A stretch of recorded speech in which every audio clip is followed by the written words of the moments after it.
Happy Friday. How's everyone doing tonight? Welcome to another edition of Insomnia Maniacs Tarot with your host, Tropical Empress in Spirit. What's going on, beautiful people? Hi, Tim. Yeah, it's been a good day, baby. Thank you for asking. I got some sleep, which is what I needed, and got up in the nick of time just to hurry up and jump in the shower and get dressed so I can be here with y'all tonight. So I didn't get to get as much done as I wanted to because I ended up waking up earlier, but then I fell back asleep. So I guess my body needed more sleep today. But yeah, it's been good. And I just uploaded the General Collective, so hopefully the General Collective for y'all will be posted in the morning sometime. So just be on the lookout for it. How you doing? Hey, Shelby. How you doing, beautiful? I did get a new deck in today that I've been waiting on, so I'm over here shuffling it right now. I'll give a few minutes for more people to get here, and I'll show y'all the couple of oracle cards I pulled for y'all tonight. I'm still thinking about Joni, huh? Well, beautiful. You know, you can always just let them know. It's like, and maybe right now it's not time to start seeing him, but just let them know you're interested, sweetheart. Or at least present the question. Or I guess I shouldn't say the question, but yeah, I guess so. Not about dating, but, I know you think that he wouldn't go out with you because of y'all's religion being different, but, like what I said to you last night, just say to him, do you believe in ghosts? And see what he says. If he says no and then comes from it with a religious reason behind it, just ask him, if he's ever had any kind of experience like that. And, if he says yes, but he thinks it's, evil, then just start the question and the conversation with him, honey. Well, I'm glad you did that.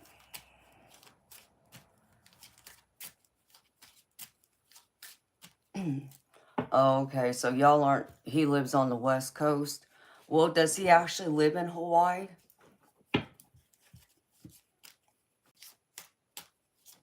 Tomorrow you go for your real ID license.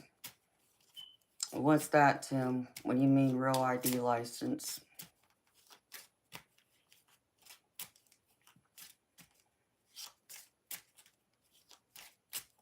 Shelby, you talking about your driver's license? I know I gotta renew mine next year, but I need to go through and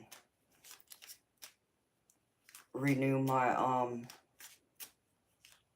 passport.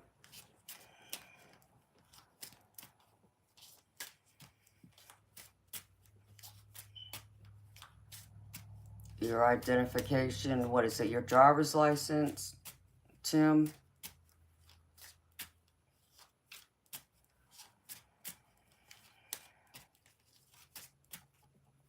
Okay, he can live on Hawaii and also be in Oregon.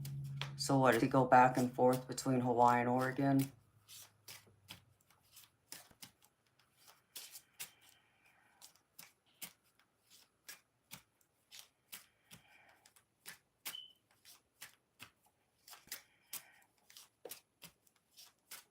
Okay.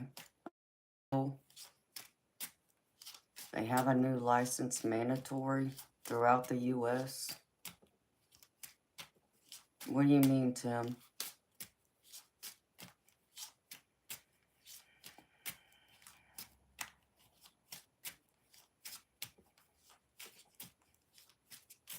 Oh, in New Jersey, they call it real ID and not driver's license.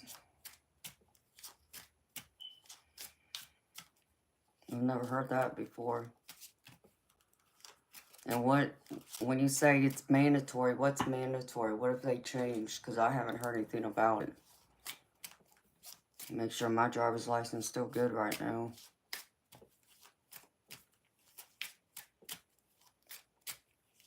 Well, that's cool, Shelby. Well, at least you're still connected to him on Instagram.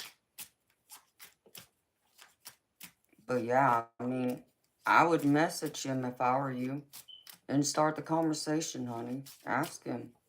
Has he ever had any paranormal experiences? Does he believe in ghosts? To me, that's the safest way to start a conversation with anyone when you want to bring in, you know, whether you actually believe in psychics or are a psychic, tarot readers, and also being a witch. So, because you kind of get a feel of what their actual beliefs are without having to come out and say it. So it kind of gives you, to me, at least for me, it's been a safe way to find out, can I actually tell this person, that I'm a psychic and I also read tarot cards? Because not everybody knows. In fact, most of my family doesn't even know. I've never discussed it with them.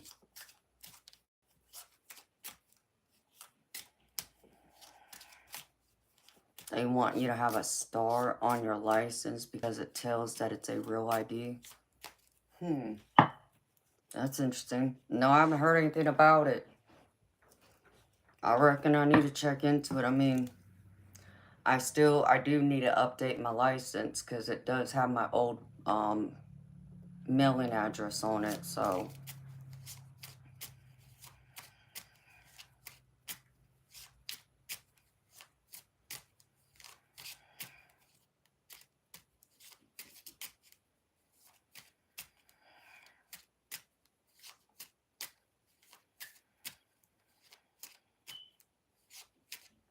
Oh, really, Tim? No, that's crazy. No, I didn't hear about that either. But you see, I don't keep up with, like the news. I don't watch the news, but, I'm surprised I haven't heard about it, though. So I guess I'm going to look into that now. So I'll have to update my license. I mean, like I said, I got to renew my license anyways. I'll have to renew it next year, but I already need to update it now because it has my old mailing address on it. But I was kind of waiting until next year because it was just a waste time to go down there now when I'm going to have to go back down there in a year, actually less than a year, because I think it expires around my birthday. I'll have to look at it again.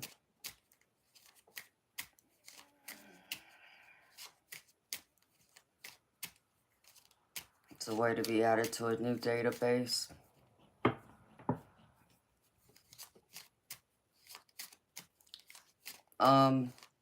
Yeah, but I wonder if my CCW counts, because my CCW I renewed more recently than my license. I mean, I'm already I'm not just in the state system, I'm also in the federal system, but that's only because of, one is because of my passport, but I haven't renewed it in years, but I have a CCW. And in order to have a CCW, you have to pass a background check because they got to fingerprint you and all that, and it has to go into like their federal database because it goes to, what is it?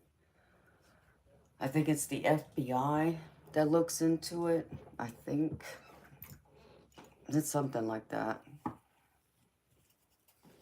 So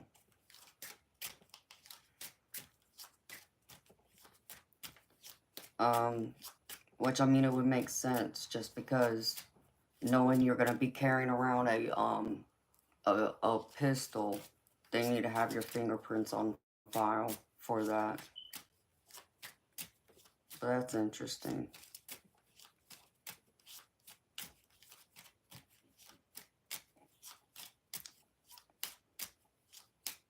The next day,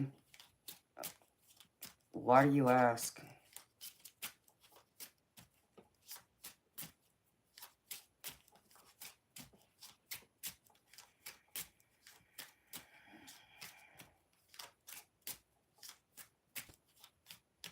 Oh, really? So y'all gotta book an appointment to get y'all's license renewed? I wonder if they're doing that down here now. I mean, because, like, when I had to go through and renew my CCW, I mean, that's not the DMV, though. I have to go to the actual courthouse and do it there. But,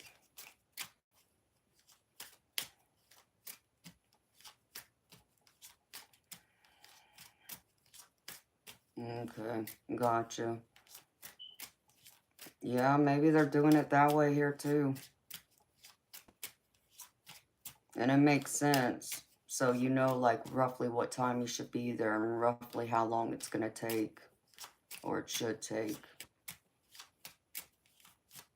So,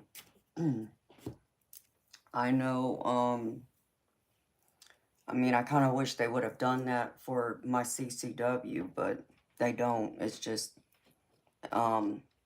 whenever you show up, first come, first serve kind of thing. So, and I just renewed that last year. Was it last year? Yeah, I think it was last year. Let me look. Do I even have it in here? Watch, it's probably in my purse. Since y'all bringing it up. Let me see.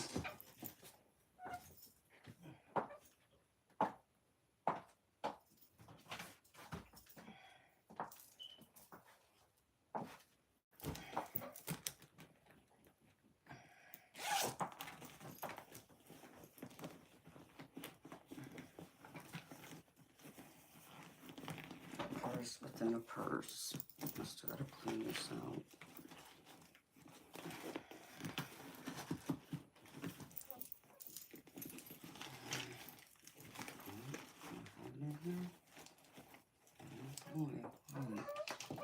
Did I overlook it?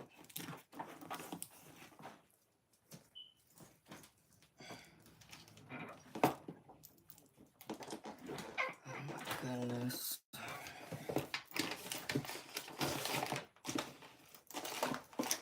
That would not be cool if I lost my freaking license with my credit cards.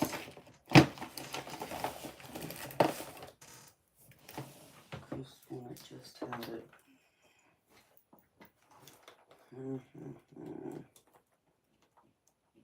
So I rarely go anywhere.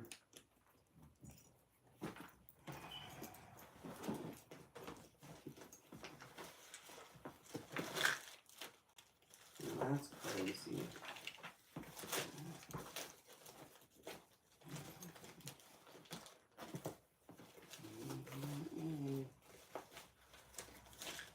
I'm gonna start panicking if I don't find it.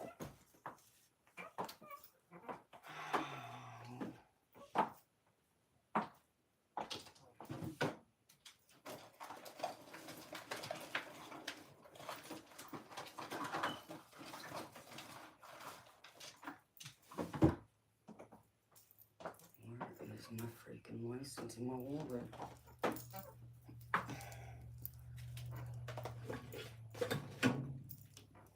That's not good.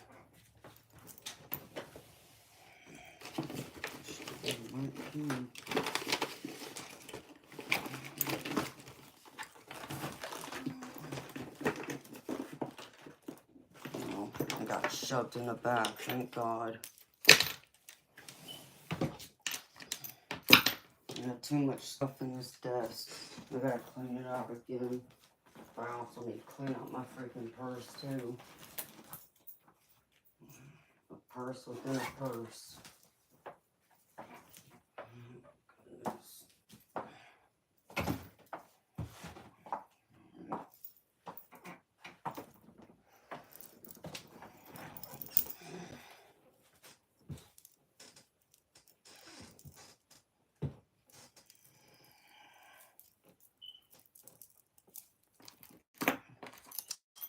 No, well, I would have been freaking out if I didn't find this, because I hate, I carry around that big purse because that's what I put my pistol in if I can't carry it on my person. So it's big enough for me to conceal my pistol and carry it around with me safely and securely. So, but since I'm not, looking to pull it out, so quickly, I have to ever pull it out and use it. I just have this little other wallet that I keep all my money and cards in. So,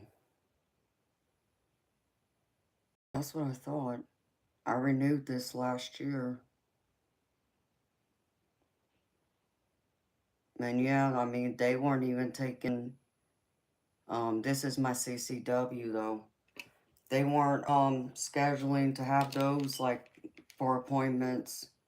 My license, though, that was renewed a few years ago, because I think I have to renew it next year.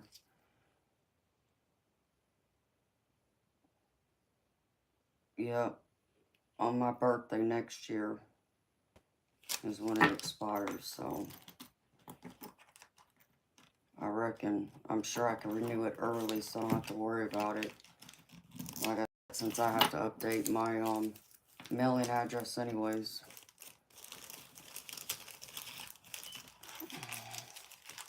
At 420.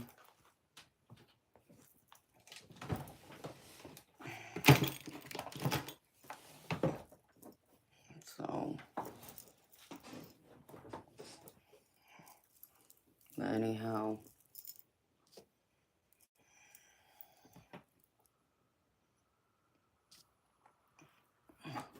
Hey, country girl.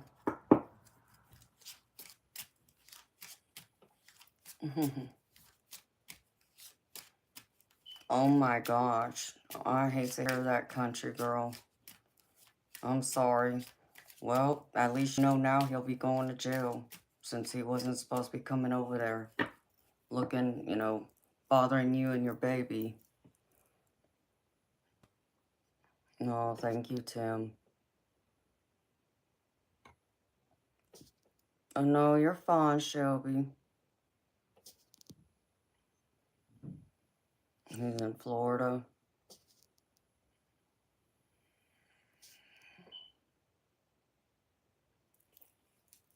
You think you're up? Are you sure 420?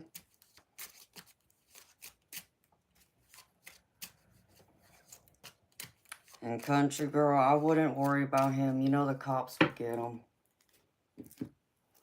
It's interesting though. The oracle card I pulled for y'all tonight is from one of the new oracle decks I got this week. That was part of my my book club thing that I belong to. Let's see.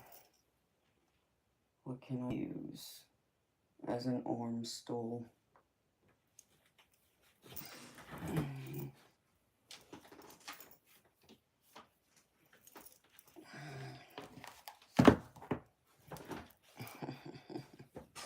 Think you're up. No, I haven't seen Bob yet, but doesn't mean he won't come in later. But I haven't seen Eternal yet either. So, we'll see how it goes tonight. Because if it's quiet again, I'll shut it down in a couple hours then. And maybe I'll come back in the morning or something. It'll give me a chance to do a couple other things that I need to get done out of the way, So, I thought this was an interesting card that Spirit picked for y'all tonight. From one of the new Oracle decks I got. Get my hair out of the way. It's the Giant. So, hopefully y'all can see that. Here's the Giant. I need another box. Freaking A. Of course I would. Hold on, y'all. Use this one. Alright. Here's the Giant. And I had it open to where I was supposed to read it from. It's like a minute, get it together here. Here.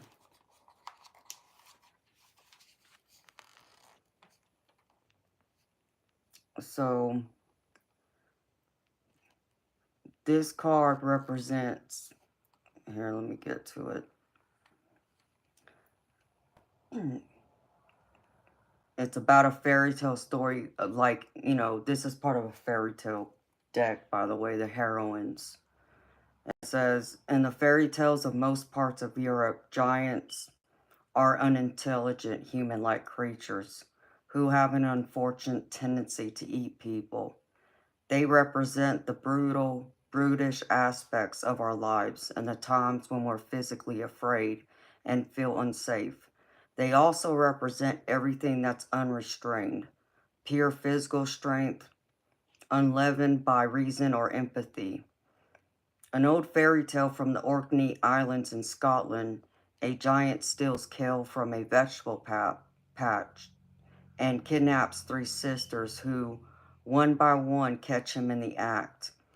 Although the giant has skinned the older 2 sisters, the youngest manages to recover her sister's skins and bring them back to life.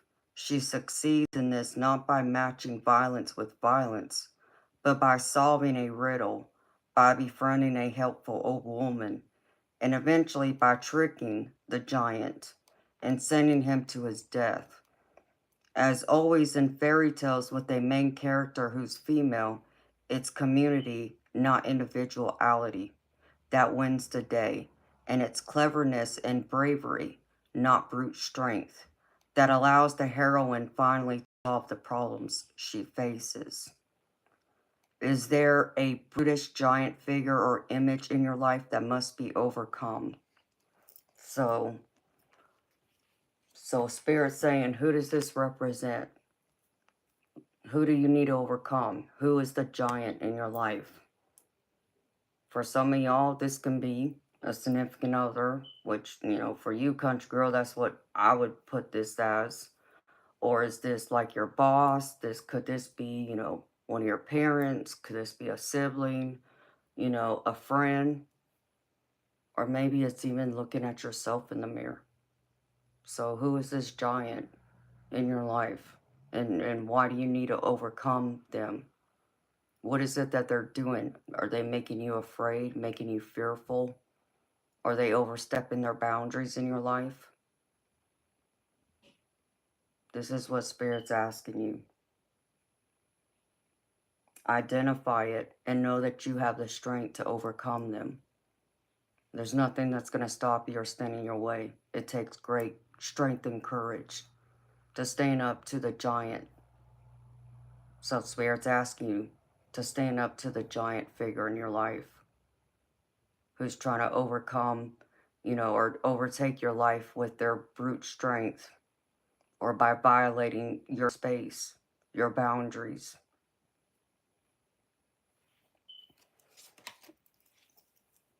And then the angel card I pulled for y'all is the Miriam. And this is healing the heart. And it says, this is a sacred time of healing. In order for you to feel whole once more, it's essential for you to reclaim all the lost parts of yourself. Call back all the aspects of yourself, all the gifts and talents that you have been forced to hide or repress. By unleashing these tender aspects of your deeper self, you allow your heart to rebuild and strengthen. And the positive affirmation here is, I reclaim myself and my story. I am ready for wholeness. I reclaim myself and my story. I am ready for wholeness. And I love that for y'all. Because even the positive affirmation kind of goes with this, because you're reclaiming yourself, your power, your story, and not allowing this giant to take over or to feel like they can come into your life and do whatever they want, treat you any kind of way they want to. Like being like a bully is another word I would use. So who's that bully in your life?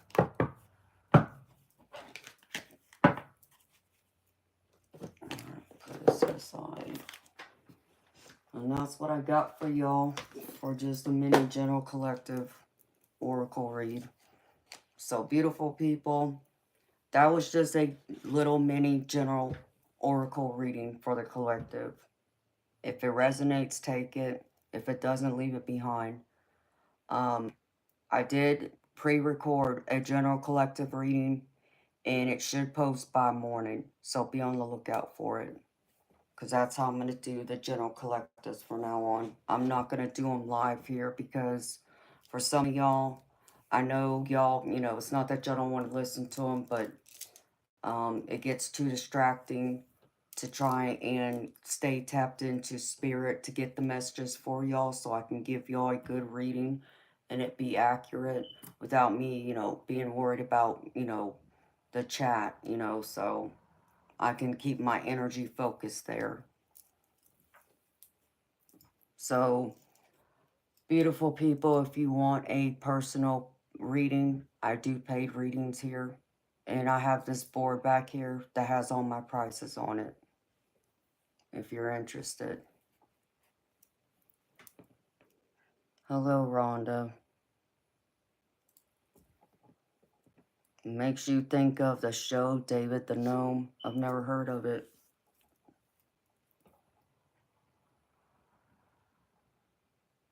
Yeah, I know. I've heard people refer to them as gnomes, Shelby, and it is very popular in Europe. I remember Norway being one, but I could have sworn it was popular in Scotland and Ireland too, I thought. And yeah, Tim, they're known as that as well. You're right. A cartoon? Oh.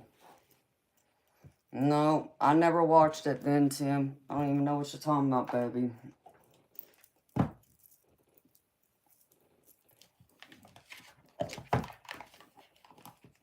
Scotland, Ireland, and Iceland. Yeah. You know, just like the fairies are popular.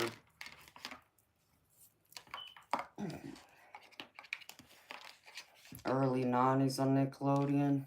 Okay. No, I didn't watch Nickelodeon hardly back then.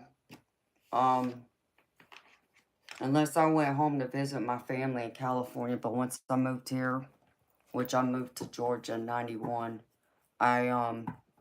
my parents were very, relaxed when it came to what me and my brother could watch.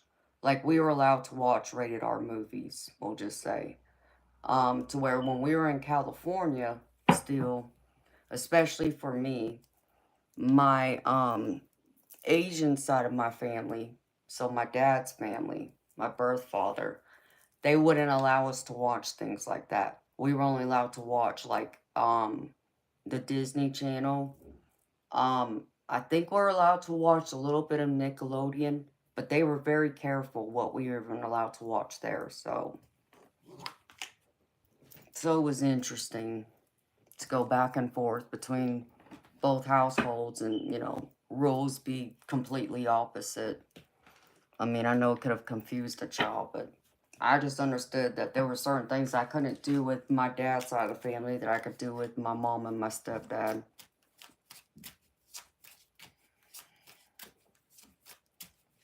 But yeah, my Asian side of the family, they're very strict. So, in fact, every single time I'd go home to visit, for the summer and for Christmas, they always thought I had an attitude. And I never could understand it back then. It's like, yeah, okay, I'm 10, 11 years old. But, see, what they didn't understand was the rules that my mom and my daddy had. So I understood why they would think I had an attitude, which on the outside looking in, it's the way they think and how they handle things, they would be right from their perspective, because my parents allowed me and my baby brother, we were allowed to cuss. We were allowed to express ourselves whichever way we wanted to, as long as we never called them out of their name. So that meant, like, I couldn't call my mama the B word, couldn't call her, an a-hole either, nor my daddy. That was the only rule. But if I got so mad at my parents and I wanted to tell them go F themselves, I could, and it was okay. And I could get away with it. Yeah, it wasn't like, my parents were going to take me in the bathroom and rinse my mouth out with soap. I wasn't going to get a spanking. Um, that was their way of allowing us to be able to be free to express ourselves. And they felt like, they wanted to create that space for us to know that we didn't need to be afraid to tell them how we felt. So they always wanted to know how we felt. If we pissed them off, they wanted to know. If we hurt them, they wanted to know, and so on. So, and they didn't want to restrict us that way. So, and there were times that me and my brother both, we went off on our parents. In fact, it was crazy because right after my mama died, and it was like about a year, less than a year, I had met the couch potato, and I remember telling him, about how me and my brother were, raised, and, we were allowed to cuss and cuss our parents out if we wanted to, if that's how we felt we needed to do. And he didn't believe me. He never said that, but he didn't believe me. I didn't find out till later that he didn't believe me until one day we had plans to go meet my daddy for, I think it was Father's Day. So we were up at the restaurant, and because it was Father's Day, the restaurant was packed out. It was, I think it was, yeah, it was Red Lobster. And my family were already there waiting for us. And obviously there was a waiting list. So we were waiting in the parking lot, waiting for, our name to be called.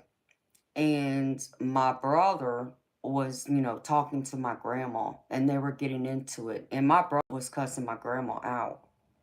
And naturally, he wanted to, intervene and tell my brother to, shut up and, back off, and how dare him talk to her that way.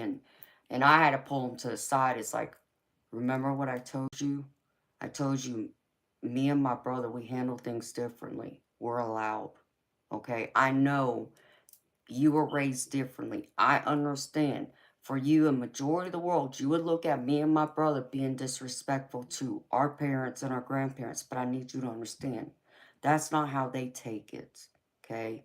This is something they encouraged us to do because they also wanted us to never be afraid to speak up for ourselves in the real world. That was the other reason behind it. I said, so I need you to understand that, and just let me handle it.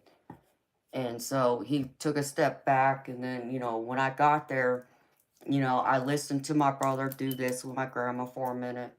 And then I sat there and I said, okay, knock it off. Enough's enough. So, and of course, my brother looked at me, he was like, she's doing it back to me, so blah, blah, blah. And it's like, yeah, I know. And I know this is how we were raised, but we're out here in public at a restaurant parking lot, so I know everybody there was looking at us crazy, but that's our family. That's how we were handled things, so.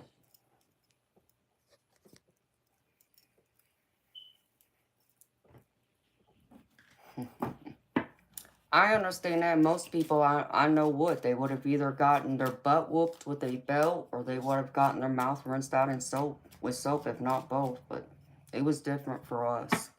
But understand me, my parents did not allow us to do that until we hit our teenage years. So when we were younger, if we slipped up and said the S word or the A word, we got in trouble. So understand, there was a time frame of when we were allowed to do it. But it wasn't until we hit our teen years. Then that's when they opened it up and said, okay. So.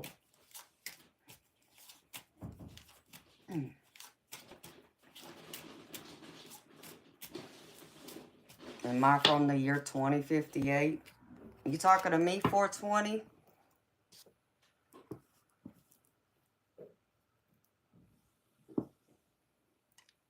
J Thera something. Hello.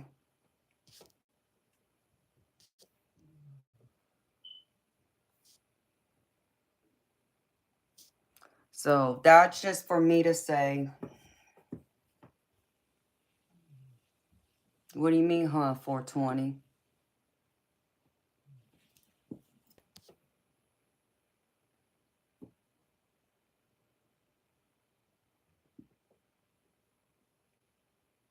You said hi, 2058. Are you from the year 2058? Who you talking to, baby?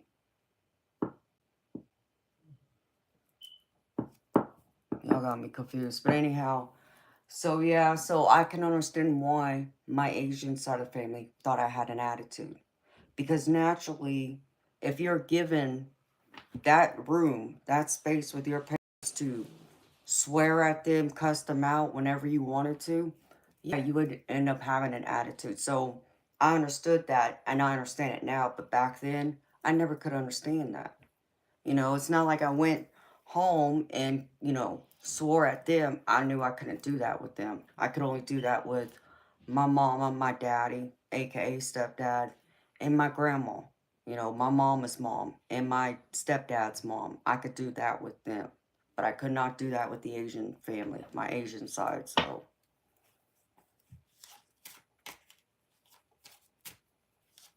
Hi, Alejandro. How you doing, handsome? I'm gravy, baby. Thank you for asking. How you doing? Okay, 420. I got you.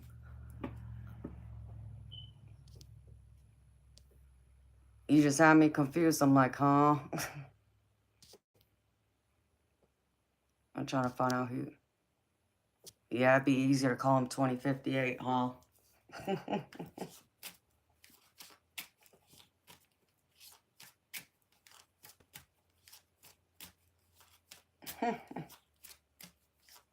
So anyhow, that's probably why though. So I need to watch a lot of Nickelodeon. They were very strict with some of the things we watched, but with mama and daddy, we could watch whatever. We were allowed to watch rated R movies, which I know my Asian side of the family would not have allowed, but you know.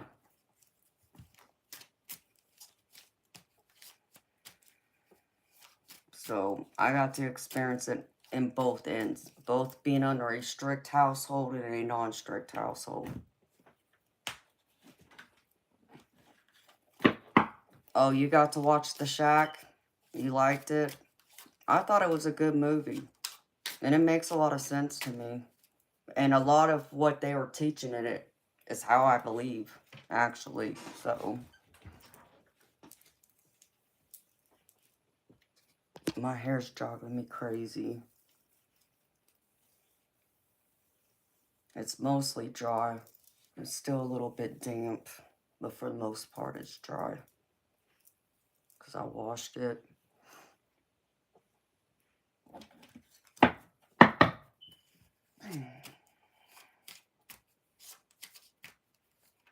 Hi, Eternal. I was wondering about you, baby. I'm used to you being here first. How you doing, baby? It does make sense to you. Well, I'm glad it makes sense to you, too.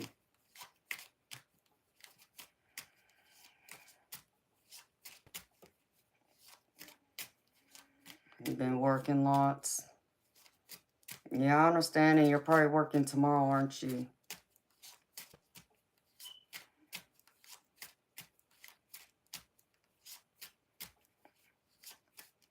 "13 hours the last couple days." Yeah, that's a long day, baby. What time you go to work tomorrow? I look dressed to go out. Well, thank you, Tim. No, this is how I typically dress every day.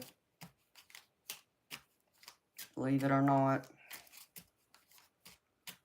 I'm always dressed in either a skirt, an actual dress, or dress pants, or dress shorts with, you know, a blouse. 99% of the time. It's rare that I wear jeans. Um, I've been wearing them more lately, you know, like on Rebel Wednesday. I normally will wear them that night, but other than that, I'm not a jean person. I like dressing nice, and I like wearing my high heels. So everybody always thinks I'm overdressed when I go anywhere.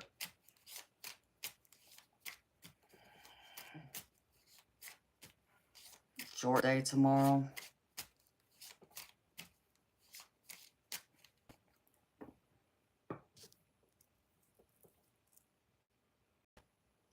Well, at least you don't have to go into work till 11. So that's good, baby. I know it's a little bit earlier than what you're used to, but...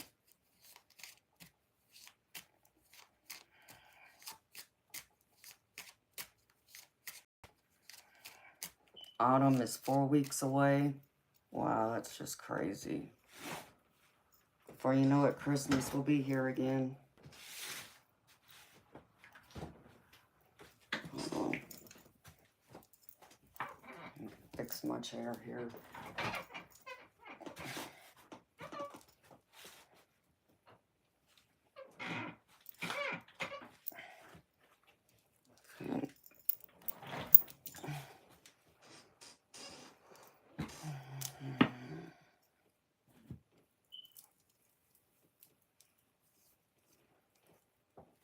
You're not ready yet? What, ready for the seasons to change? And yeah, I'm not ready for fall yet either. I still want summer to last a little bit longer first.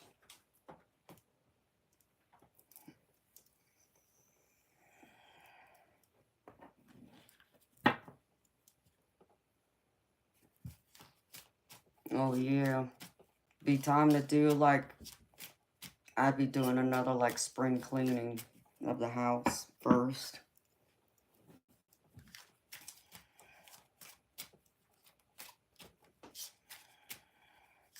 You've been up at 6.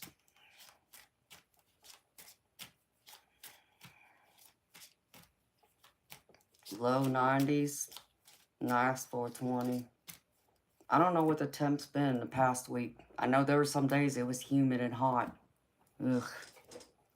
But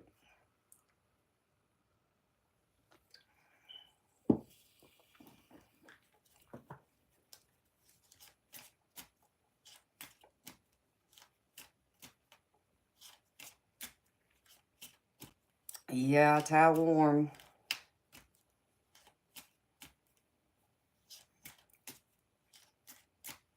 I mean, I don't like the heat either. Not it being like ungodly hot, Shelby.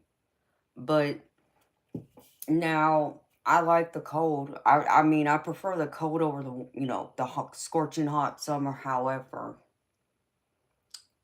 my body doesn't like the cold. You know, I noticed that I hurt more in the winter because of the temperature difference.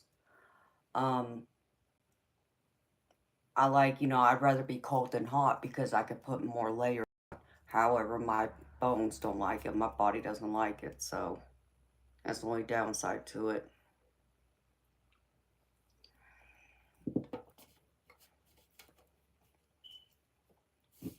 Yeah, I hear ya. 420. I can't do the 80s either, baby. It's too hot for me. I start sweating. Like, I'll do it inside my house, even. If it gets over 70 degrees, but really if it hits more like 72, 71, 72, that's pushing it. I'll start sweating on my nose and I can't stand that. That's the worst thing I hate. I'll start sweating on my nose and I keep wiping my nose. I can't stand it. It's probably one of the other reasons why I don't care to wear makeup, because I'm just going to sit here and wipe it all off anyway, so what's the point of putting it on? But I've never been one that cares to wear makeup. I like, you know, color on my lips and that's it. But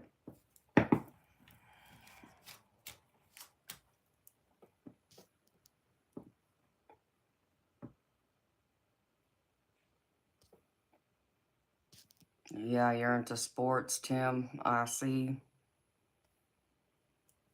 September, freeze and snow to stay, they say. Well, I mean, Eternal, you are in Arctic Canada after all.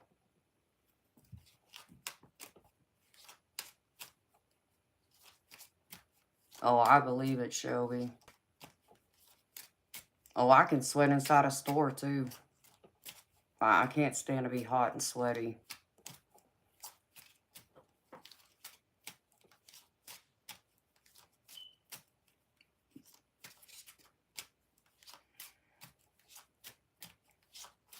Okay.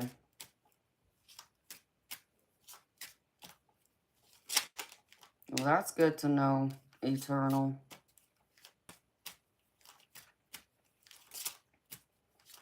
Hello, Lala. How you doing? September's too early for cold. It is. Well, it's even like, you know, I've never understood the whole rule about you're not supposed to wear white after Labor Day. Um, I look at people crazy. I'm like, huh? Like, no, I'm still gonna wear white. I don't know where they got that. So I think it was last year. I actually looked it up. And the whole reason why you're not supposed to wear white after Labor Day, I guess because only the uppity people, will just say, the people who have money, are the only ones who are allowed to wear white because they're supposed to look clean and pristine, like, to where the helpers, like the maids, they obviously aren't supposed to be wearing white because, you know, it looks dirty. So that's where that whole rule came from. It's like, well, I don't care. I'm still going to wear white. They can kiss my behind.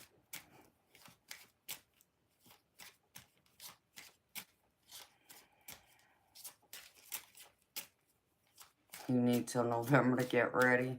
Well, baby. Exactly, Shelby. That's exactly how I feel. I'll wear what the freak I want to wear. Nobody's going to tell me I can't wear white after Labor Day because I still do it. I wear a lot of white. I love white. So,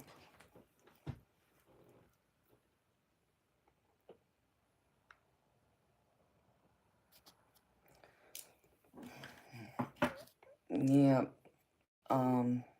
Bye-bye.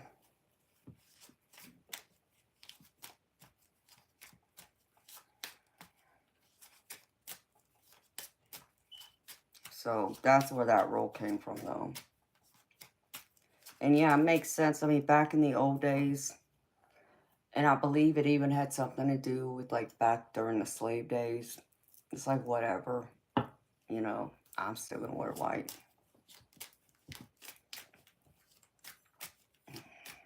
In fact, I have a few, white outfits that I haven't worn yet. So, I'll wear them sometime. Some new outfits that I've had. Still got the tags on them. I haven't worn them yet.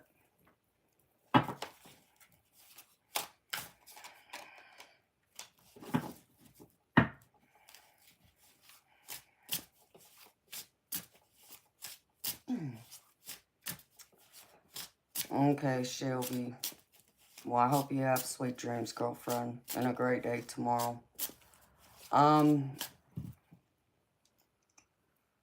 More than likely it'll be Monday. It's either going to be Monday or Tuesday. More than likely Monday, though. I have no intention on taking 3 days off this week. So, I'll only be off Saturday and Sunday. And then I'll be back Monday night.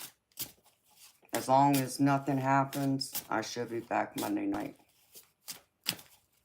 Because the only reason why I wouldn't be back Monday night is because I'm still trying to get everything worked out in time to get the memberships going by the 1st of September. So, hello, wannabe gamer. But I'll have the stream set up already. In fact, I meant to do that before I started this stream tonight. I meant to have it scheduled out there for y'all to see, but I didn't get a chance to do it yet. But I will. Just consider Monday a wild card day. Maybe I'll be here, maybe I won't. So, because there will probably be some weeks where I won't be here on a Monday, and there'll be other weeks where I will be. But once it starts getting colder, I mean, I'll be switching my days being here anyways, because I'll be around more on the weekends. Right now, I've just been taking the weekends off, through summer, because I know more people are out and about and they're not home. But come when the weather starts getting cold, people will be home more, so I'll switch my schedule back around.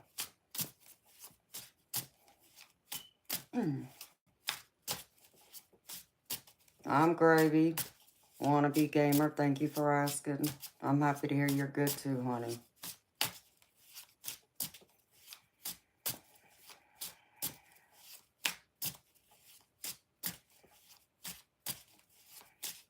Alright, girlfriend. Sounds good. I understand. It'll either be Monday or Tuesday. Should be Monday. I'll be back, but in case it might be Tuesday.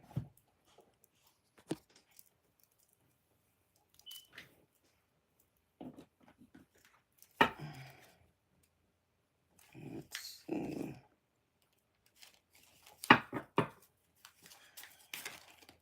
So, good night, girlfriend. Sweet dreams. Have a good day tomorrow. Have a nice weekend. It's 11 o'clock. Okay.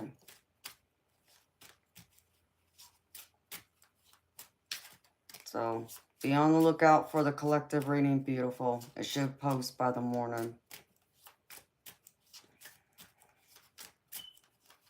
I was trying to get it uploaded before I started the stream tonight, but I woke up late, so I didn't get it uploaded in time.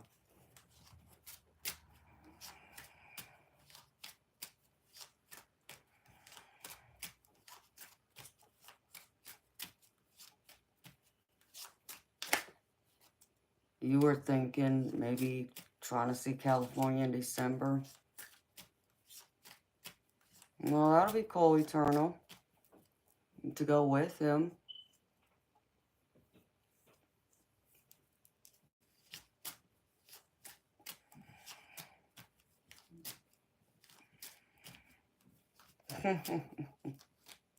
Yeah, it'll feel warm to him, that's for sure.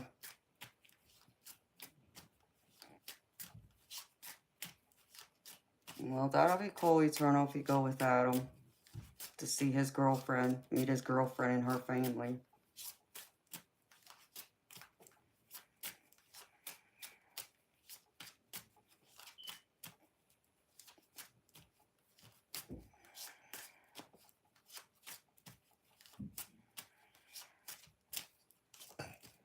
Right, 420. Isn't that truth? 60 in the day is cold to us. You're right. It's so funny.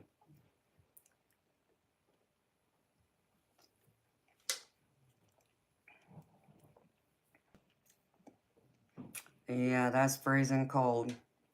Eternal. That's what I call Arctic Canada.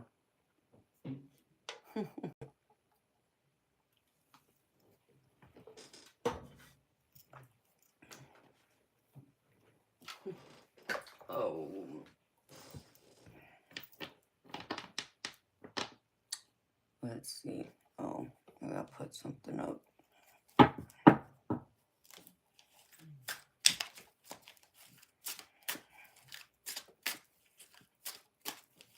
Minus 10 degrees. No thanks, Eternal. You can keep that, baby.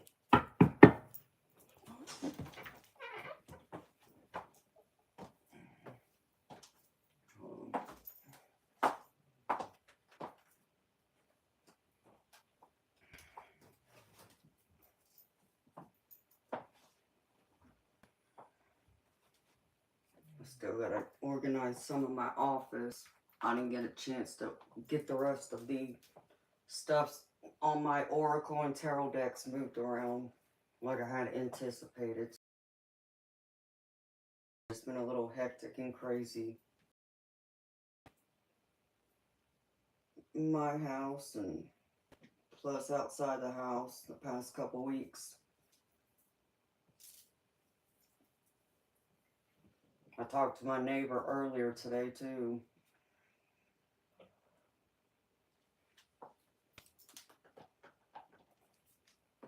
He came over and cut my grass. But I guess he waited to cut the yard around the bedroom because I was still sleeping until after I got up. And then we were talking about the neighborhood. He was talking about my yard, how much yard I have and how nice it is and how he wishes he had my yard. It's like, yeah, I do. I mean, I love having my big backyard, but I also have a big front yard that I wasn't anticipating having. And so we were talking about that and just talking about the whole issue because he was asking about my hot tub. He's like, so when are you going to move this inside the house? And it's like, I reckon I could probably do it now since it's already been a year that I've been here. So the warranty ran out. I was like, so before I was waiting to move the hot tub inside the house because I didn't want the builder to come up with an excuse as to why possibly if something went wrong with either the flooring, the walls, or anything like that, he couldn't, use my hot tub excuse not to fix it. So I've kept my hot tub outside in the backyard covered.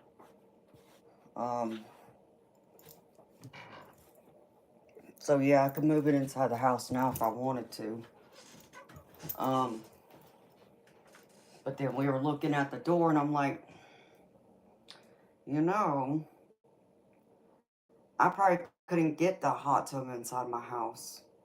Because I was looking at the door and the door don't look big enough. Because I was trying to figure out, it's like, okay, if I take the cover, which is the top, off it, would it, be, would the door be big enough if I took the door off the hinges? And I don't think it will fit through it. And so he looked at it too. He's like, yeah, you might be right. I'm like, so that might be out of the question. And it's the one thing that I didn't even think about when I had this house built, because in my old house, I had a sliding glass door in the backyard. And when they had put my hot tub inside the house, they took the sliding glass doors, they took both of them off the hinges.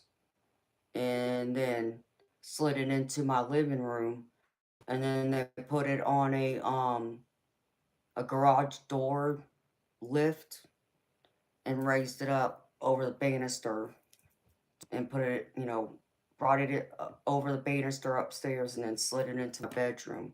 Because I even had to take the door off the bedroom in order to get it into the bedroom. Here, I don't have to do that because I'm in a ranch-style house, but now it's just a matter of the width of the door.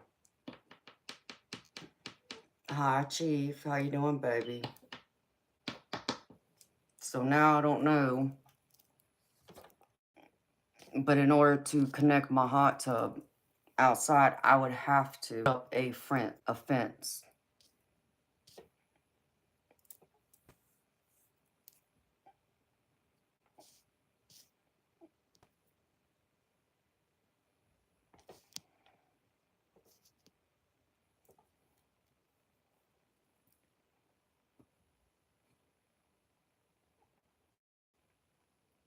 Hi, pigs and pies.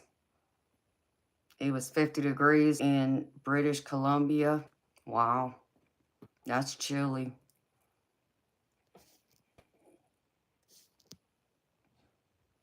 Yeah, I'll have to measure it, but I'm pretty sure it's not big enough. My back's doing good, baby. My back's feeling a lot better, thank God. Thank you for asking. How you doing, Chief?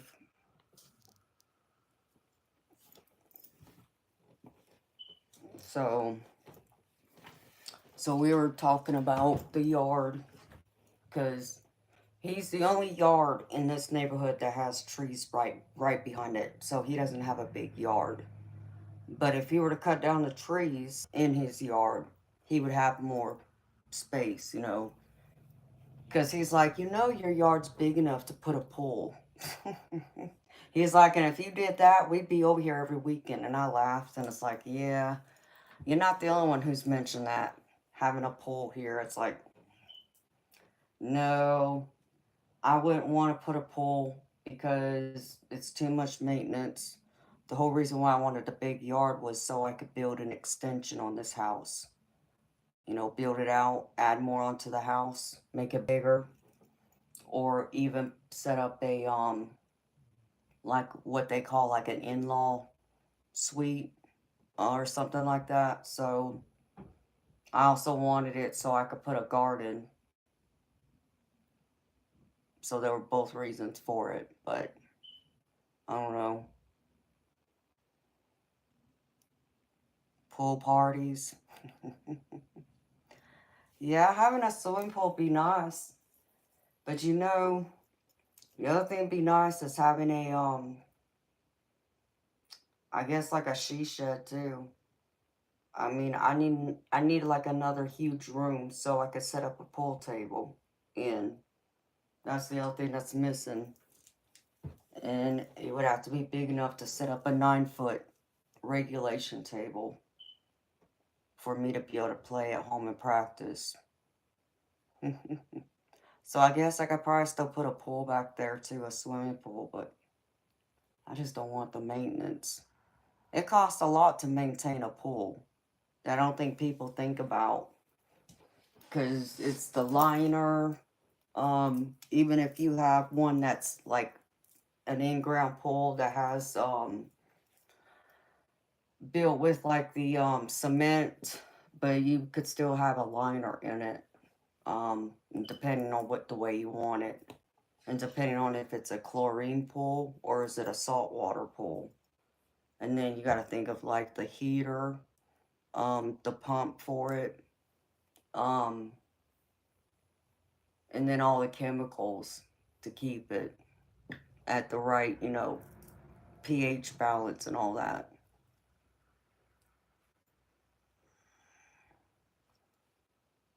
Yeah, and it costs a lot for the water too to fill it up, because because of the clouds and all that, it absorbs some of the water, so you got to constantly fill it up and add more water to it, and it would be a lot, and I just don't want to maintain all that. It was already hard enough just trying to maintain my hot tub, because my hot tub, you got to put chemicals in it just like you would a swimming pool. So it has chlorine and all that. And it was like um just to put a new filter in my hot tub, and I'm supposed to replace the filter like every 6 months. So the nice thing about the hot tub is I only have to switch the water out twice a year, like every 6 months. Um, but you're also supposed to put a new filter. And to put a new filter in my hot tub, it's almost $200 just for the filter. The chemicals for every bottle, and it's about this big and about this wide. Um, I need the chlorine, um, the oxidizer. Um, there's like 3 or 4 chemicals I have to put in it, and it's about $100 for every bottle. So we're talking about $500-$600 every 6 months. I'd have to spend just for my hot tub. So you throw a pool in there? No, baby. Uh-uh. I don't know if I want all that.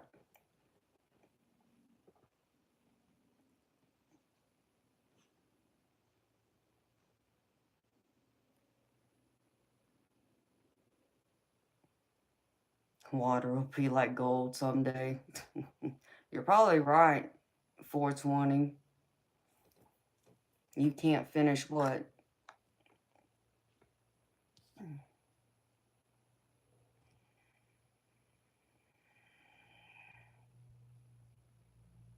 You feel 5 pounds lighter, Tim. Why's that, baby?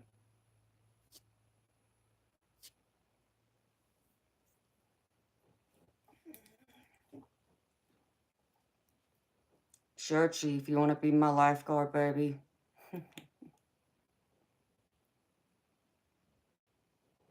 Anything's possible. You're right.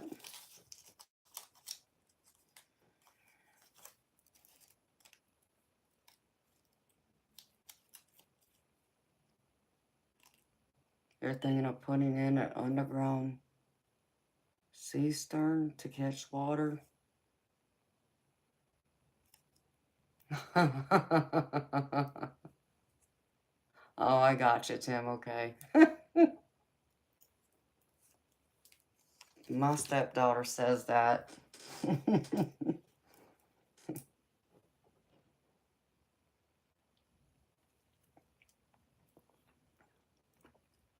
So what y'all got planned for the weekend? Anything exciting? It's 11:15. It doesn't feel like it.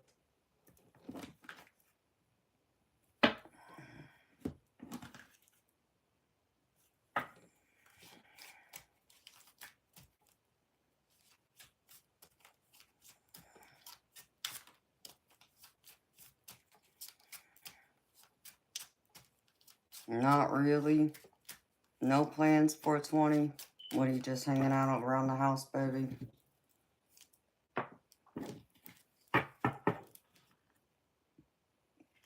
I'll probably go out sometime because I still need to get my nails done, and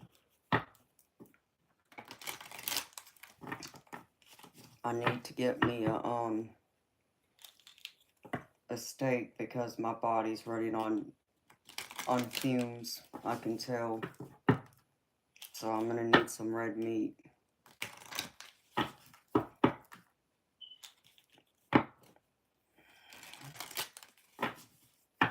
Well, at least the weather be nice for that, Chief. Yeah, I just had my grass cut today by my neighbor. We were also talking about the neighborhood because still haven't put in any city or street lights in the neighborhood. We're supposed to have those. We're supposed to have sidewalks too, is what he told me. And we're supposed to have a nice sign in the front of the neighborhood. We don't have that either. And they're still building the houses. In fact, they've been working on the house next door. And I saw they had sod delivered the other day.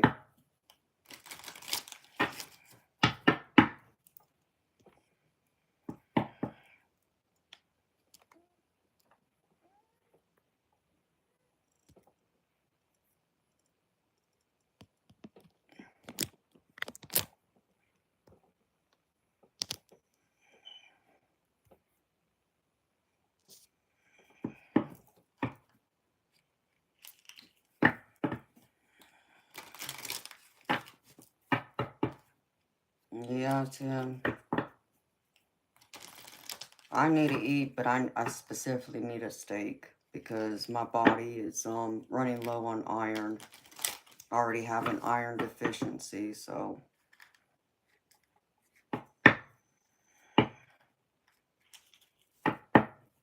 And that's what my doctor told me I need. As long as I eat plenty of beef, it'll help maintain my iron level. without having to take vitamins. I mean, even though I've tried taking the supplements, it's not enough for my body, so.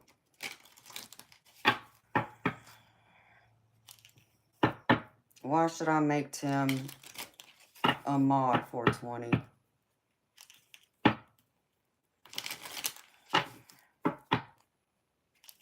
Give Tim your wrench. Aw, Chief. You still want a, what is that? A Temu wrench? Them things are nasty, though, Chief. Them protein drinks, they're nasty, baby. Ugh. It's not the same. You think so? 420? Well, maybe in the future. Maybe. You want your Temu flashlight back? Chief, if you really want me to take your wrench away, baby, I would. I will, baby, if that's what you really want.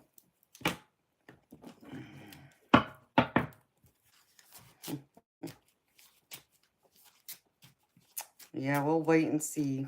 Maybe, Tim. I'd have to talk to my other mods about it. So, but thank you for letting me know that you would be honored if I did that.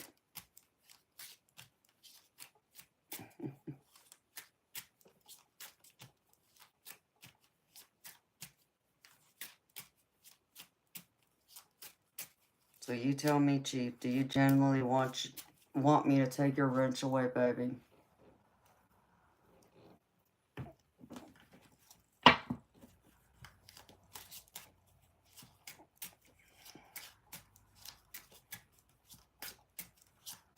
Eleven 22.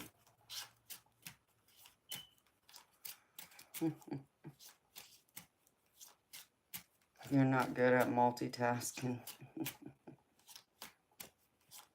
I reckon that's a yes then. Alright, baby. Here.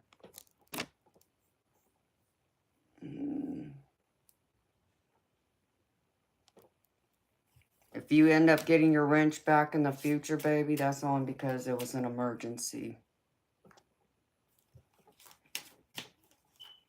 Alright, Chief, you should have it back. Oh, but that's just it, Chief. You don't even get your flashlight, baby, because for whatever reason, YouTube has y'all's handle in the chat, which y'all signed up with. Not the one y'all came up with on your own.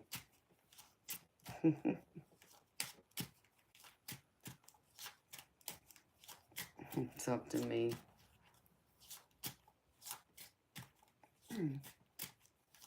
Oh, I know you will, baby.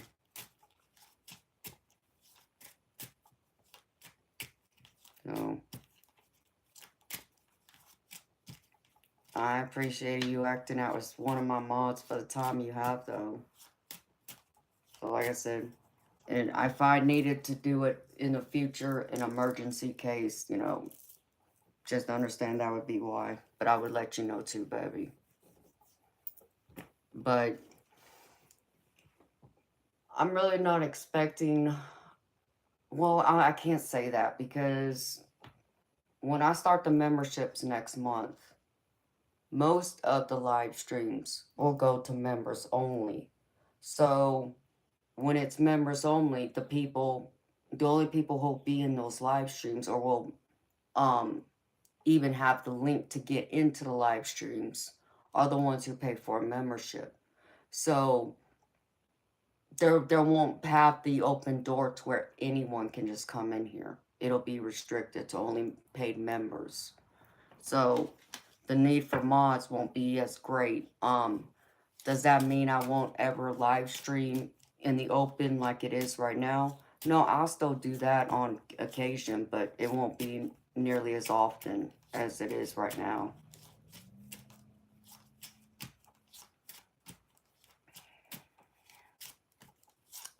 Yeah, it does get hairy in here at times. You're right, Chief. It really does. So that way, when it is the memberships, more of the mods will be able to enjoy, chatting with y'all more and, enjoy, talking with me more. So that's the other reason for it. So there won't be like all the trolls coming in. They won't have access to the streams. So that's the other reason why I'm doing it.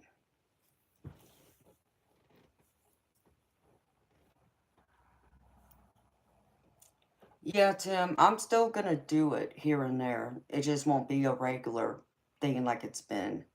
That's what this year's been about. It's been about building my channel, my community. Um, so I'll still, randomly, have a live stream to, to see people that won't be purchasing a membership, but it probably won't be a weekly thing. So, because most of the live streams will go to the members only.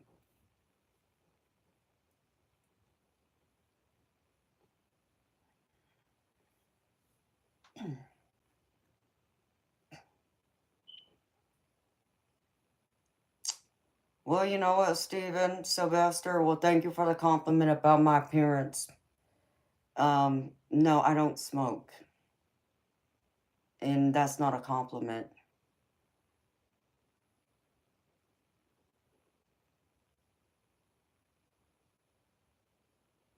Yeah, I need to check on her 420.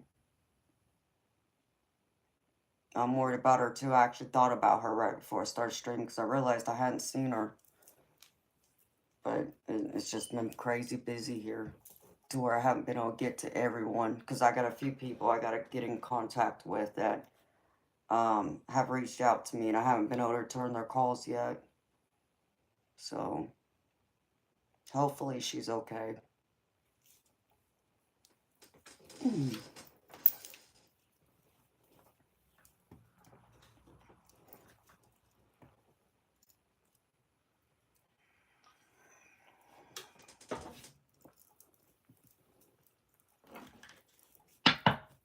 I gotta run to the ladies' room, y'all.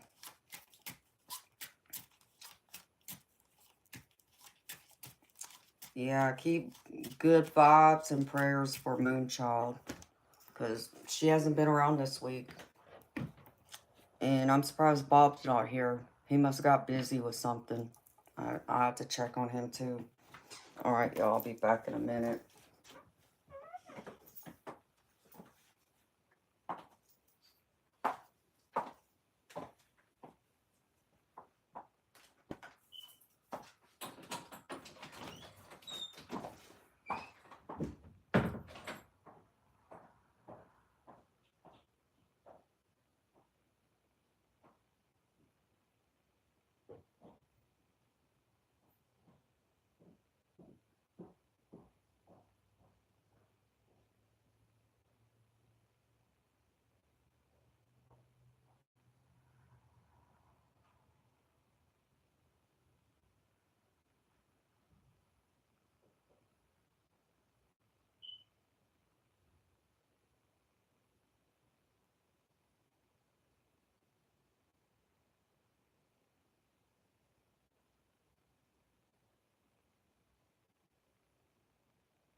I probably left it over there too.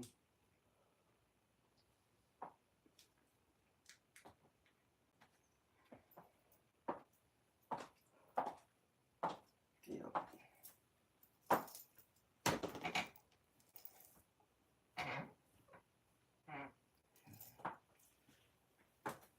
Well, I had it here somewhere. Oh, there it is.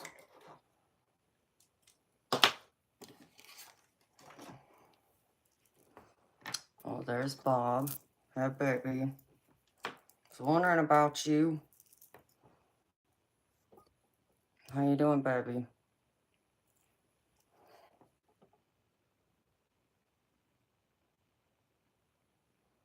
Oh my gosh. Are you okay, Bob?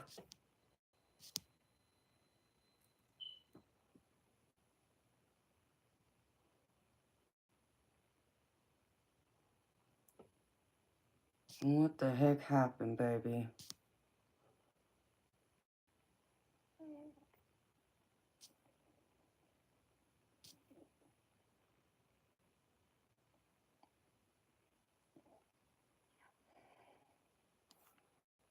Hello, Joseph.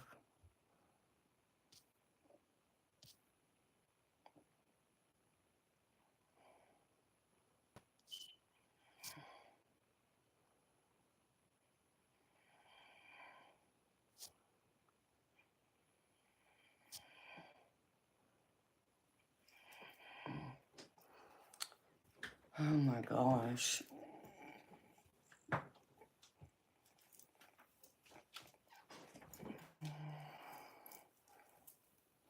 Well, I hate to hear you're not feeling good, baby. I was worried about you because I knew you wasn't here last night. And I know you were here Wednesday, but I know you disappeared. So, because I know I hadn't seen Moonchild either.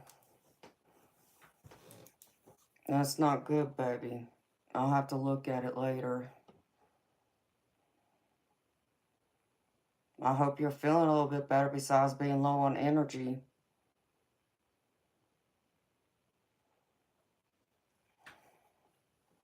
When's your next day off, Eternal? Well, you got Sunday off, baby?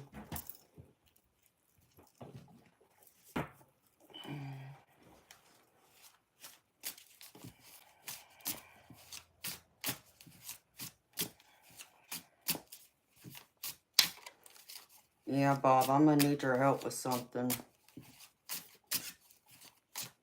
We'll have to have a talk on one of my days off.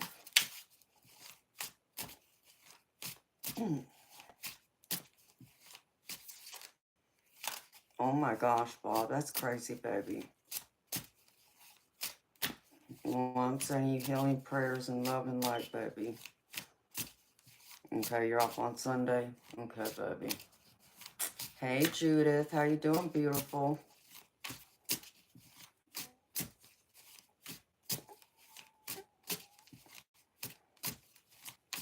Good to see you, girlfriend.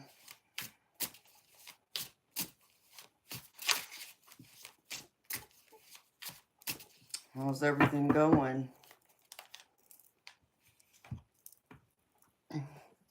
Y'all gonna have me worried.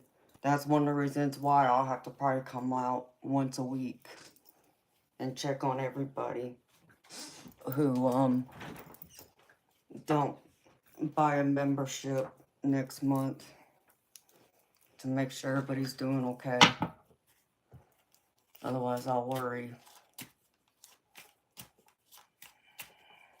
Exactly, Chief.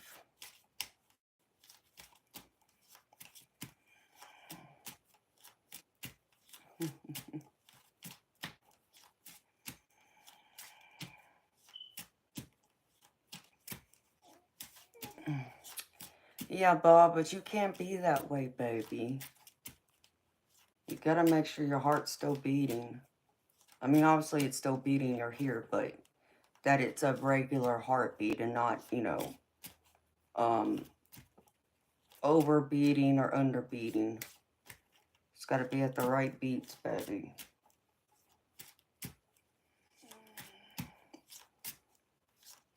You can't just say F it, baby. I mean, you know, I could always pull out my F it deck for you. Maybe I should. Let me ask Spirit. Let me see.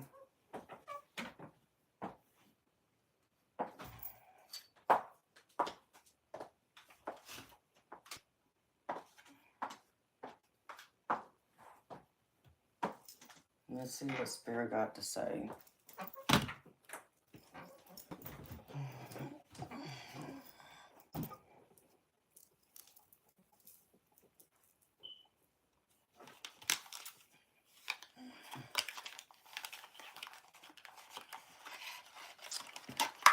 Hello, David.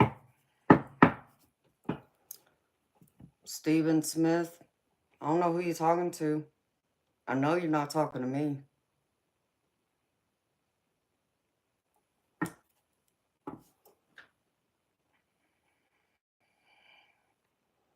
Oh, is that right, Judith?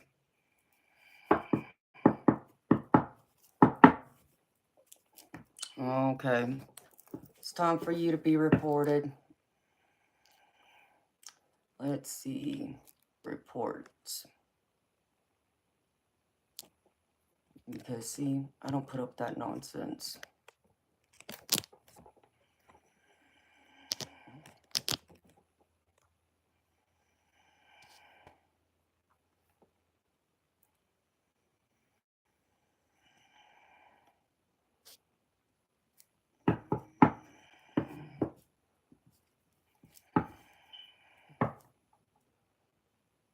Exactly, Chief. Bob, you can't be doing that, baby. I understand it's frustrating to have to wait at the hospital, baby. I get that. But when your heart ain't beating right, you gotta be seen by somebody. So let's see what Spirit got to say about that.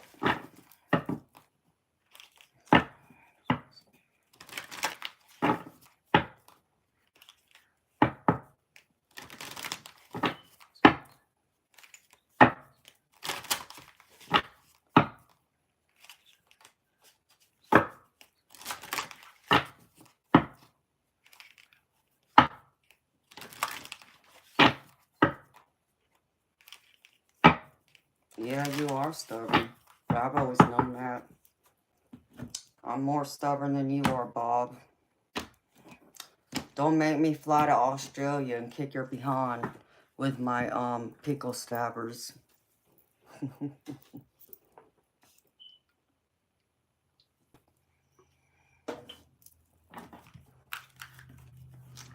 Alright, Spirit, what you got to say about Bob leaving the hospital?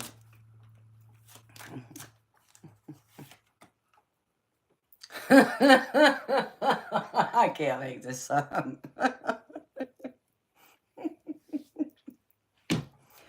Hey, Bob, this is from Spirit, okay? You heard what I just asked, right? This is what Spirit had to say. You can't fix stupid.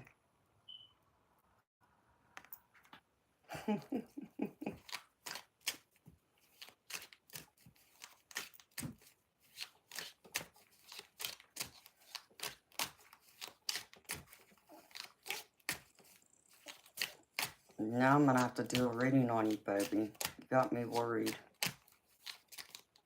Exactly, I know, right? How fitting that is. Can't make this stuff up. Like I said, not that I do, but...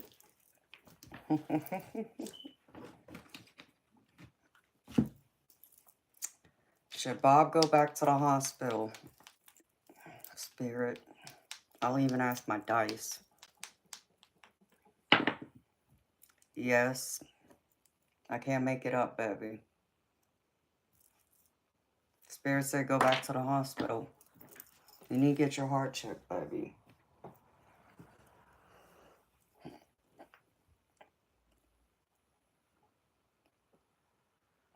Oh, whatever, Bob. I expect a lot from you, baby. Alright. Let's see. I even got a self-care deck, baby. Here, how about I use that one on you? Just because. I gotta find it. Which one is it? I haven't put these up in my on my door yet. Is this it?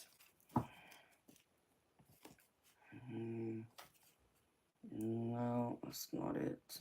But this might come in handy.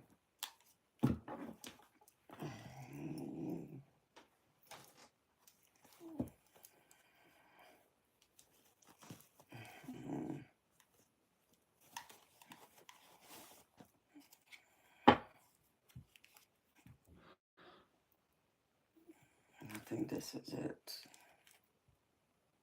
Yeah, I believe so.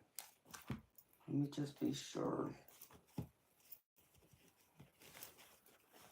Check these other two, but I'm pretty sure this is it. Yeah, that's the angel deck. And this should be the butterfly one. Yeah, alright.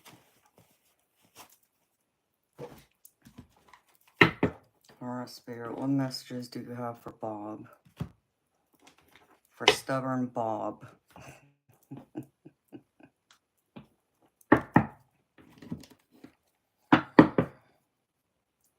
Yes, you do, Bob. That's why, baby, you need to take care of yourself.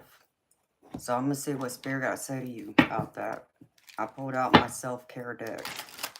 This is a brand new deck I just got in the other day. Spirit, what messages do you have for Bob? Not taking care of himself.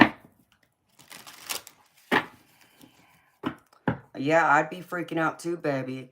It's amazing you didn't have a heart attack or a stroke.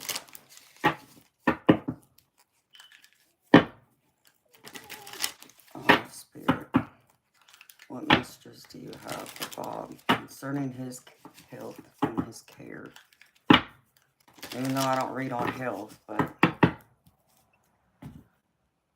because self-care is not just the physical, it's the mental and emotional and spiritual too.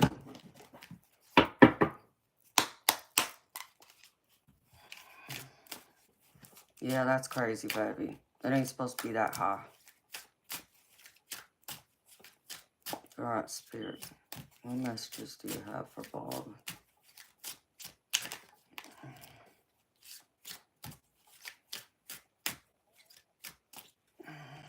My hair is driving me freaking crazy.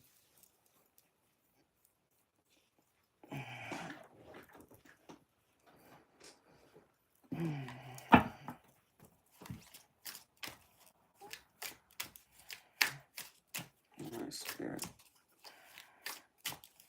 What messages do you have for Bob?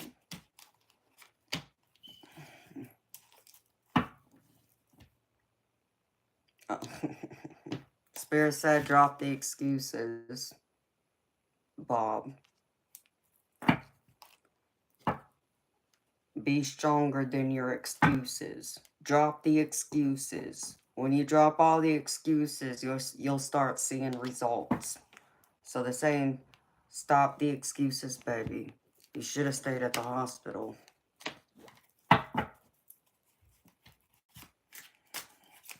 What else, Spirit? What else do you need to say to Bob? Besides, you can't fix stupid and drop the excuses.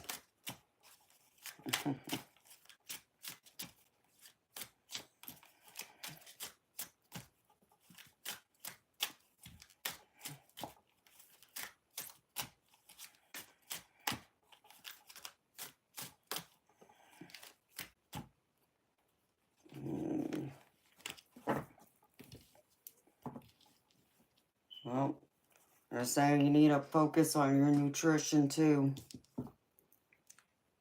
Your body is your temple. Try changing your eating habits. So nutrition's another thing. And then positive affirmations is the other one, baby.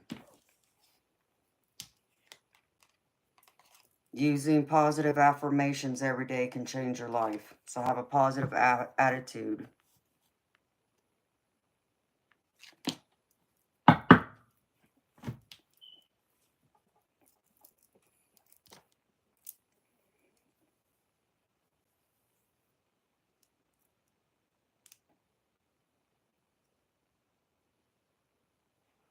Amen, Judith. That sounds nice, girlfriend.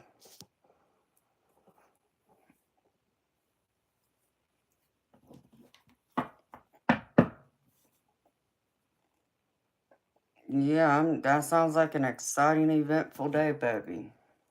But you know, the paramedics can only do so much for you, too. So, like Spirit said, you can't fix stupid, baby. Come on now. Alright. Before I pull out any tarot, Spirit, what other messages do you have for Bob?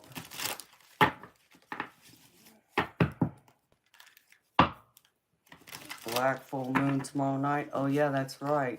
I forgot it was going to be a full moon on my night off. I'm going to get all dressed up like this and go out tomorrow and have some fun.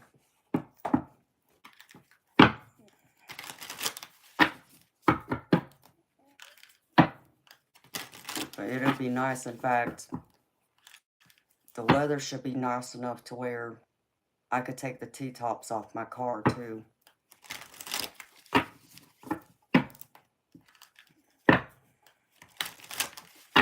Alright, Spirit, what other messages do you have for Bob?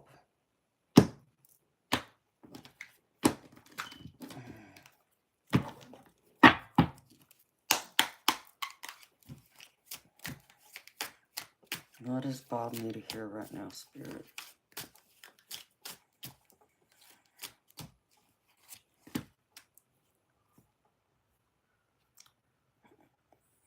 Well,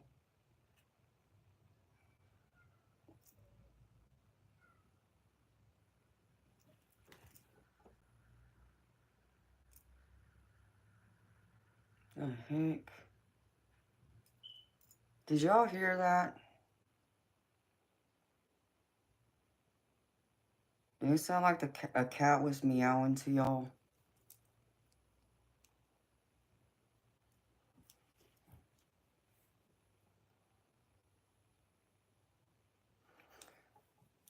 And I can't make this up either, baby. You got the elephant.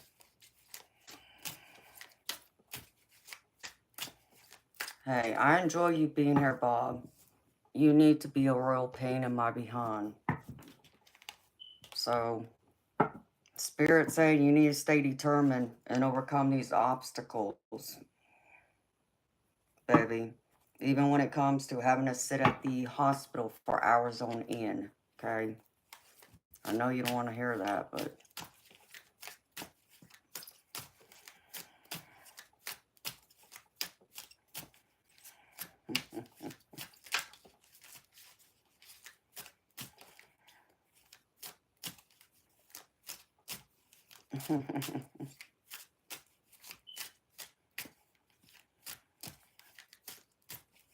You heard the low battery screech? No, I heard a cat meow. I would have sworn. I mean, I have cats in my other room, but... I don't know. It's not important. Alright, Spirit, what else?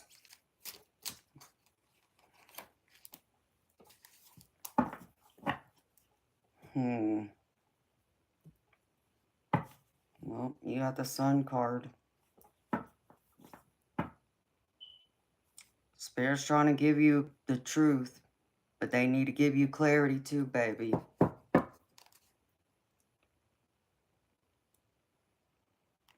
So, I haven't messed with these decks yet, so I'm still learning them. Spirit, and I'm going to pull out the tarot. Which tarot deck, Spirit? Actually, my angel deck. Let me get that.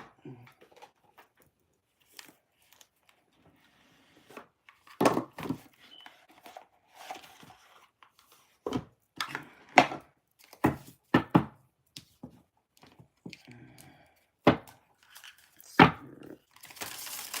I should have put these other decks up, but that's what happens. I get a pile of decks pulled out to use them, and then they end up staying there instead of me getting up, putting them back where they're supposed to go, and taking up room on my desk. Yeah, stay. Alright, put that there. Spirit.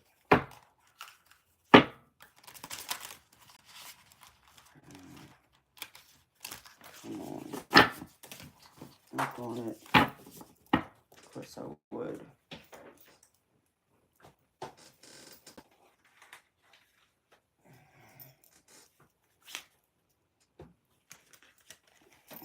It should have been all of them. Yeah.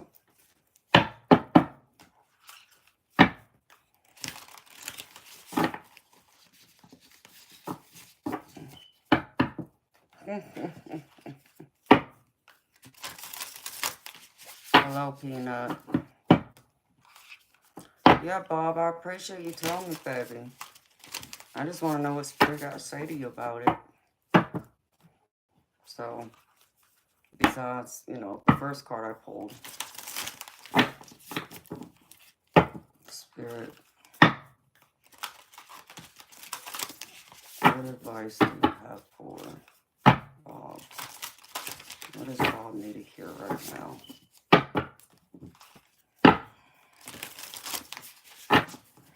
Actually, I'm going to shuffle it this way because they're starting to bend and I hate that.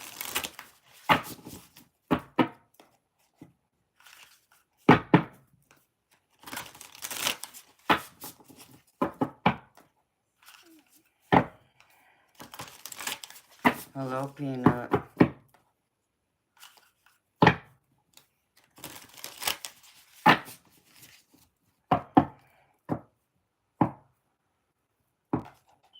Hi, Sergeant Curtis.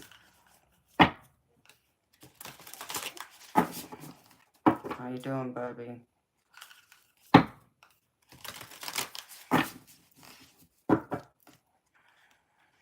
see. Alright, Spirit. Let's just have for Bob.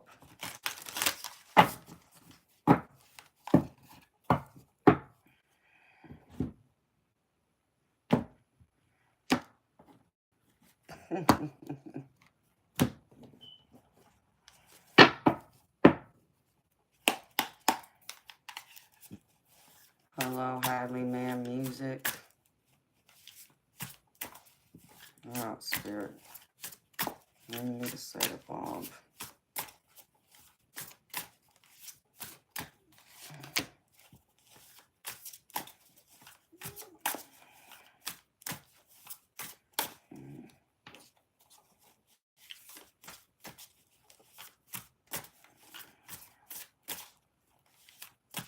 You need to lean on others, baby. That's what Spirit's saying. And I know that might be hard for you to do because you're stubborn. And you like your freedom and independence. And being self-reliant. But the Spirit's saying you need to lean on others to help you. Because I have the Six of Pentacles out here. Alright, clarify this, Spirit, for Bob.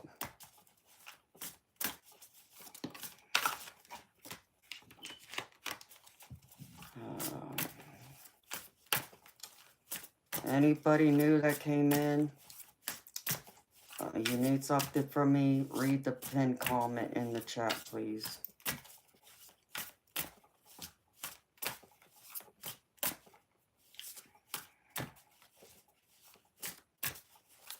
Alright, Spirit, what else do you need to say to Bob? Oh, Fortune, Two of Swords.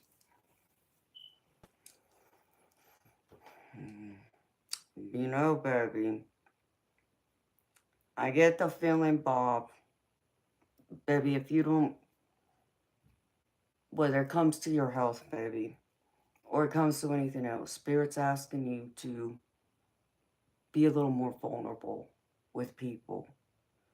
And they want you to really lean on other people, okay? Because I have the Six of Pentacles right here, all right? That's what the Six of Pentacles, it's all about charity. You know, you're a very giving person, but you also need to receive it too, okay? Otherwise, I feel like Spirit's going to force your hand to where they're going to do something to where you're going to have to lean on someone else for help, baby. Even if that's just looking after you, baby, because of your heart rhythm being out of whack. Or going to the hospital and being seen by doctors and nurses. And I say that because here's the Wheel of Fortune. But I'm not reading it upright. I'm reading it this way, baby. Okay? Instead of it being positive, you know, I'm reading it like Spirit's going to force your hand. Why? Because they're going to where you're going to have to make a choice, a decision. And it may not be one you want to make, baby, but they're going to force your hand. So, baby, stop being stubborn. Okay? I know it's frustrating going to the hospital and waiting hours on end to be seen, but, baby, if you don't, you're not going to be here much longer. And then, you know, I get, you know, for you that might be a good thing because I understand who you are. But, baby, we want you around for a lot longer. And you still got a lot left to do here. You hadn't completed your purpose yet, baby.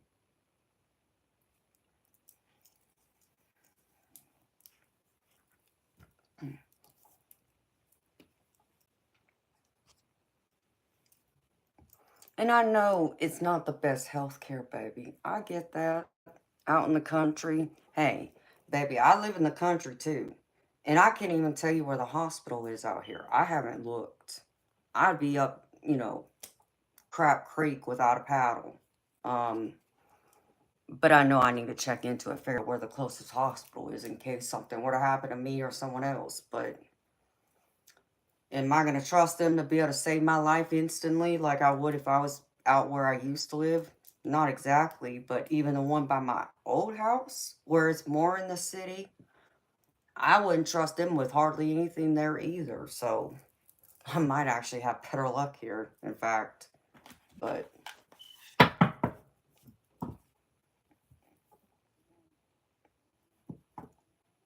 this is true, Curtis. At some point, you're going to have to rely on somebody. I agree with that.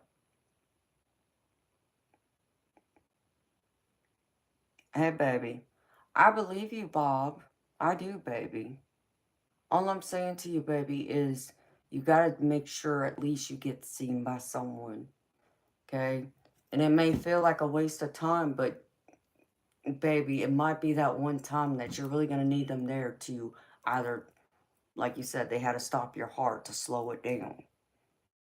Um, what I don't understand is why there isn't like a medication that can help elevate, keep your heart rate at a steady rhythm so you don't have to go through that whole process. Like, is there not other ways of doing that, baby?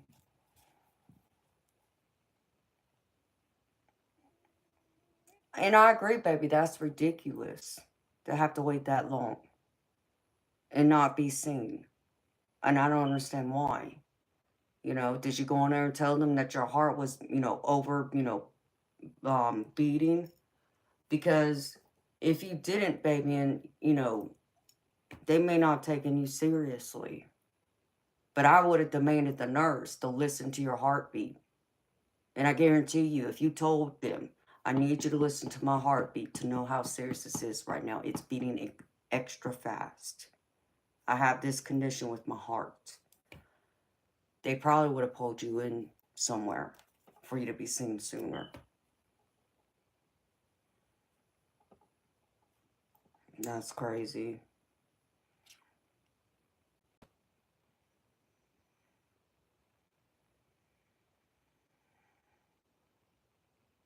I mean, what did the ambulance people tell the hospital about you?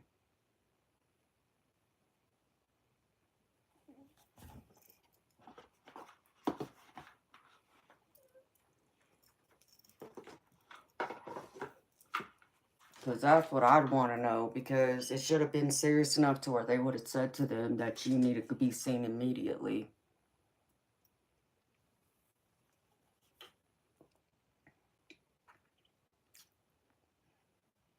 It's ridiculous.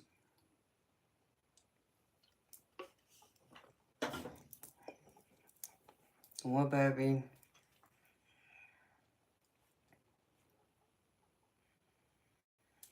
Oh, there is a medication. Okay, Judith. Well, Bob, why aren't you taking something like that? And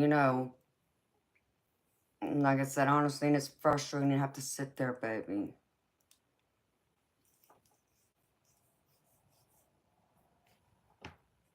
But I think you need to follow up with a cardiologist.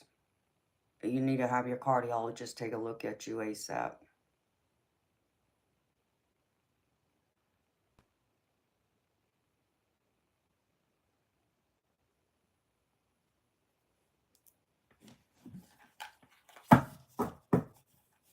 Because that don't sound right, baby.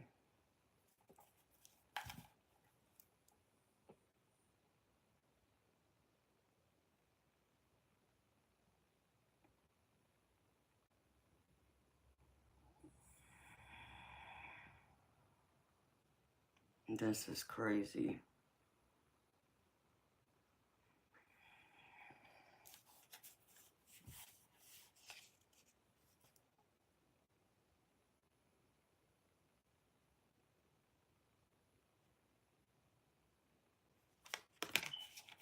I don't understand that at all. Man, I would have sworn. I shuffled this better, but maybe I didn't. So, okay, I'm gonna have to do something here.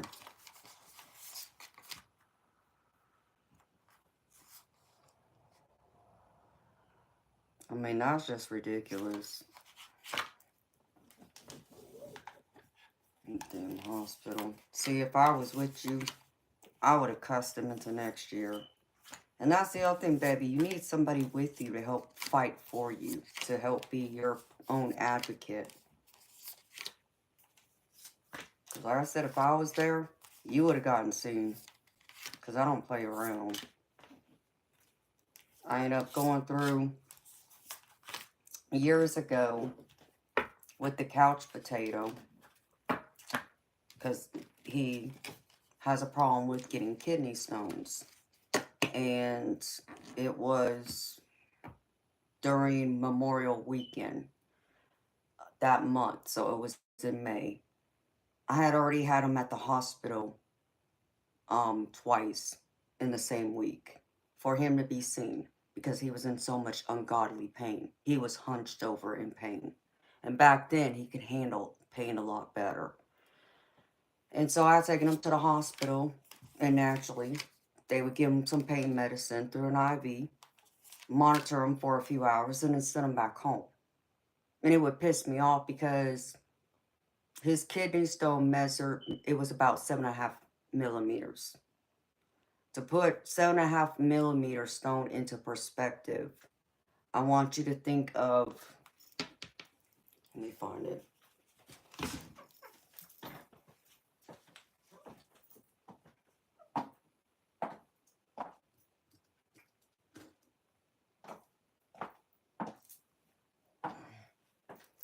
It's equivalent to the size of like a 1.5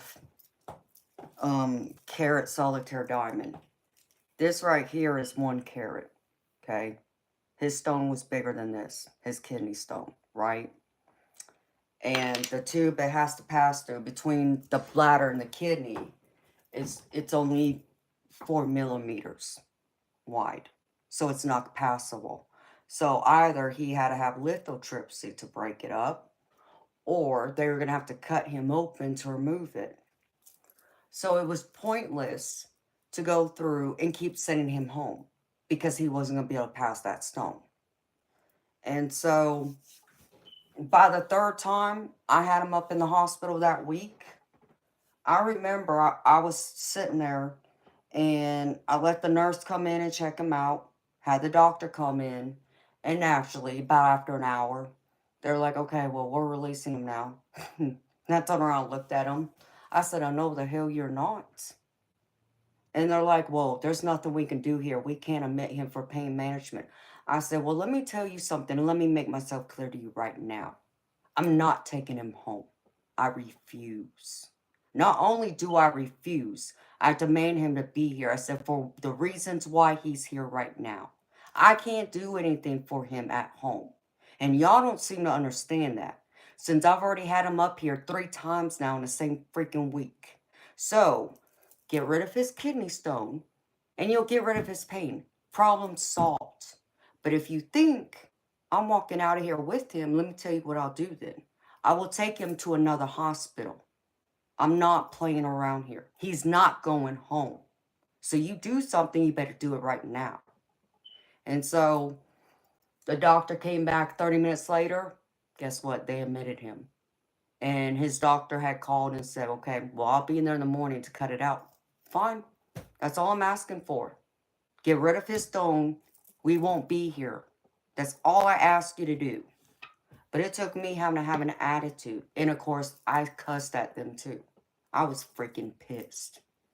And then the other time I went up there for his back, it was the same thing because even I had to sleep on the floor because they didn't have a recliner in the room.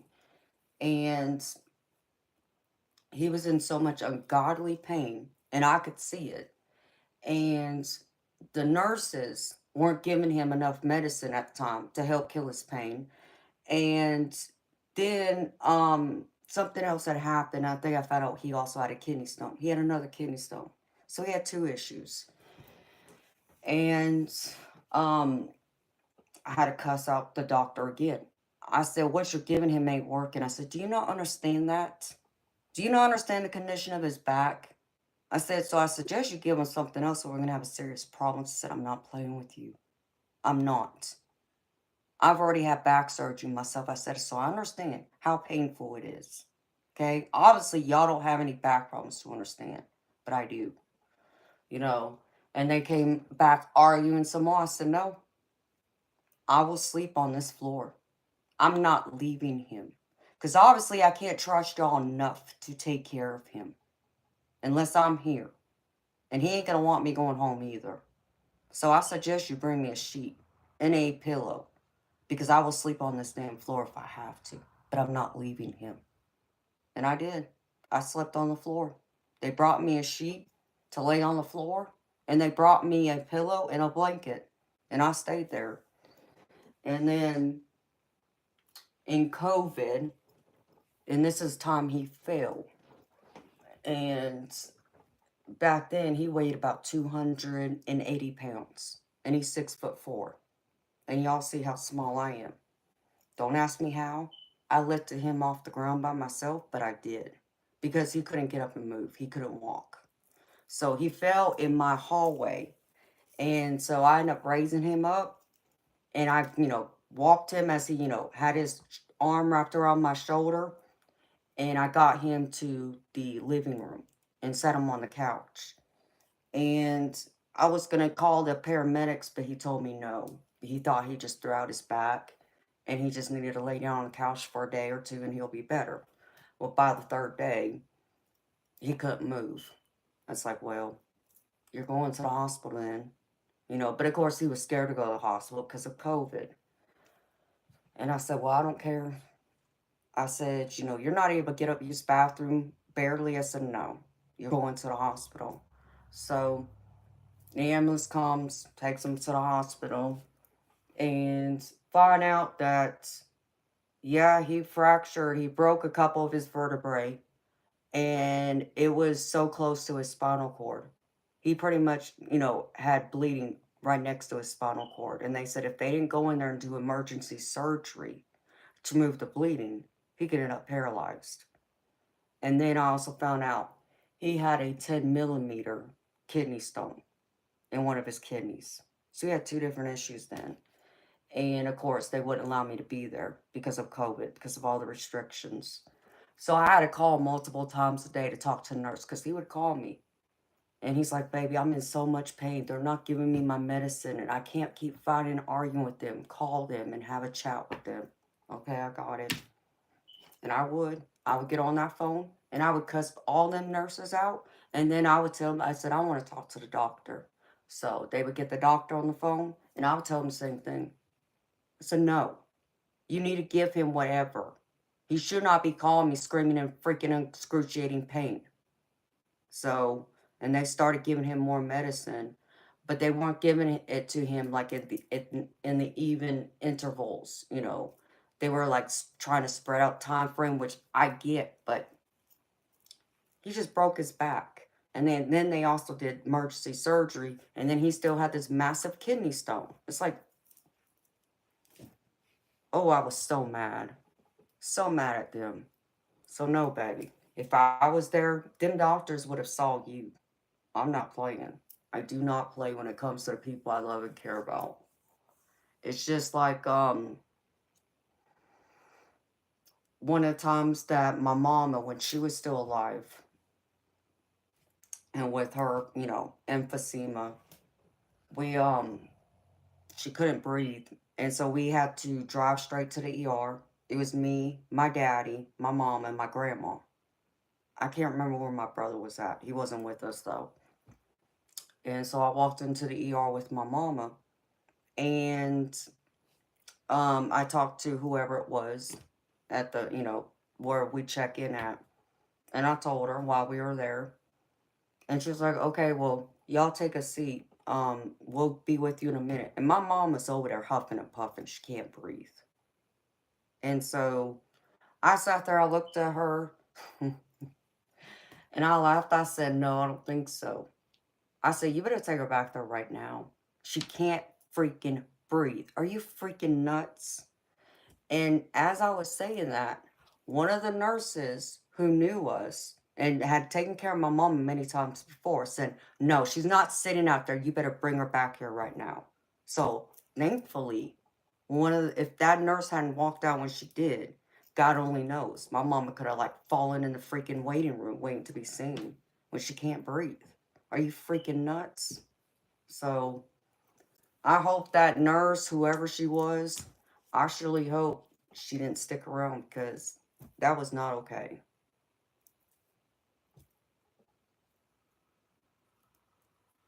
Baby, yeah, that would help. I mean, baby, don't you got one of those things on your phone? They do have those apps too, Bob, that can kind of keep up with it, but a Fitbit would help.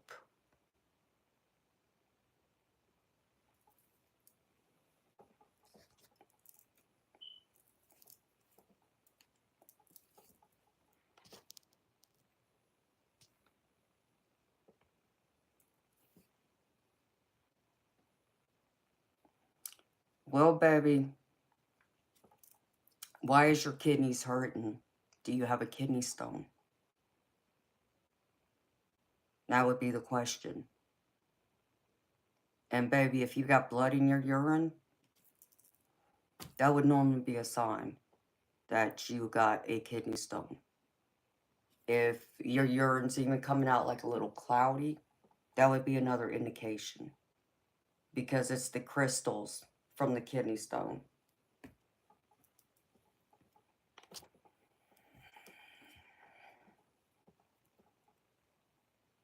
You're right, the COPD ain't helping either, baby. That's why I'm telling you, you need to be seen, Bob. Because you got more than one issue, baby. You got to have checked out.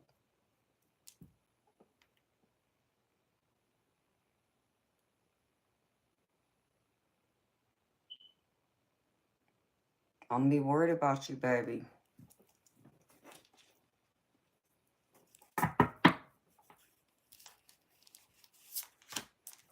But like I said, if I was there, they wouldn't have sent you home. Promise you that. I would have done laps with them nurses and doctors. Are you freaking crazy? And if they sent you home, baby, I would have just taken you to another hospital. I wouldn't have accepted it, knowing what I know. This is weird. I would have sworn I had shuffled this deck better, but I've only used it a couple times too. What would you know? Let me do this again.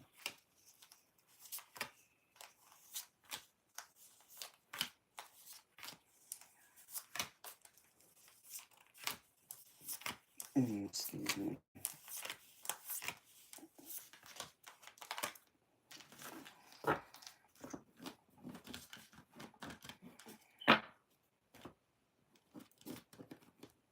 You get them too, Tim? Yeah, I've had one, but it was tiny enough to pass it. And the only reason why I know I had it is because I felt it when I had used the bathroom one day. I knew exactly what it was. But yeah, they're no fun.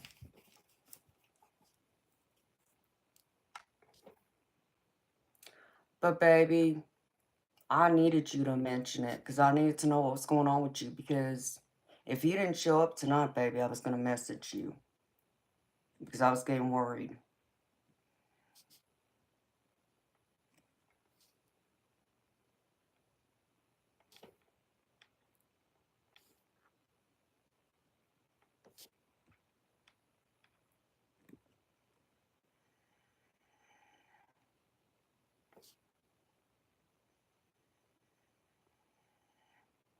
Oh, geez, Bob. You're crazy, baby.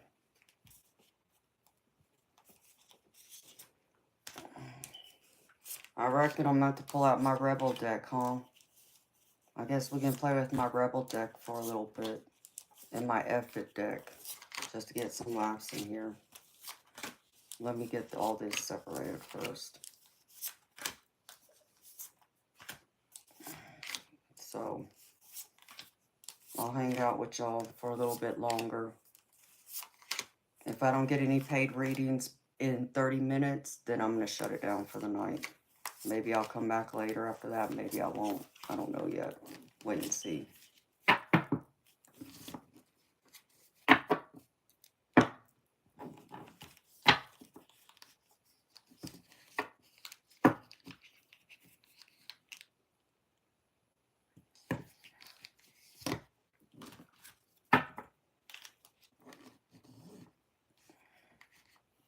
And I do need to do a paid reading for someone else. That I'm going to record later. Alright, let me put this to the side and get to this later.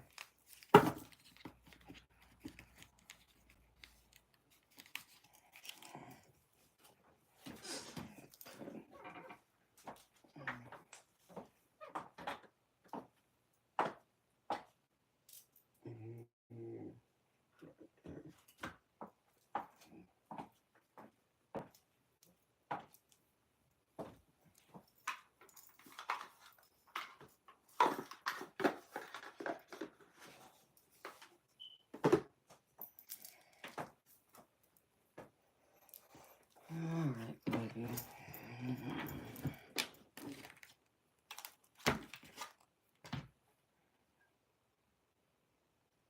I don't know why I got this song and playing in my head now. I woke up with this damn song playing in my head, and it came back, and then it's there again.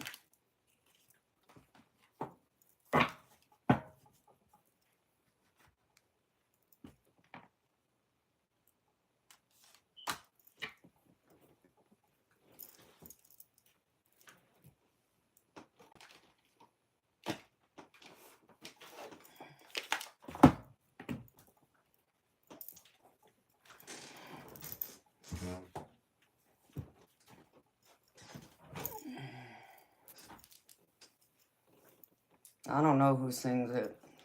I think it's called Trying to Catch a Star. Something like that.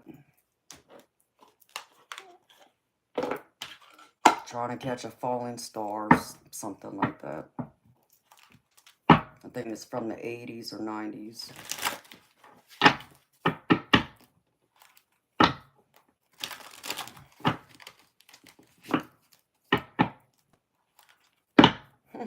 You're funny, Judith. Alright. Or some laughs, tickles, and whatever, giggles.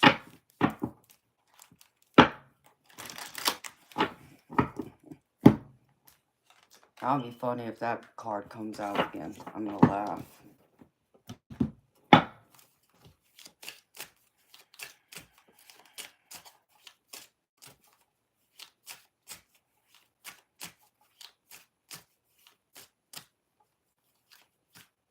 I don't think so. Something great. It's a love song.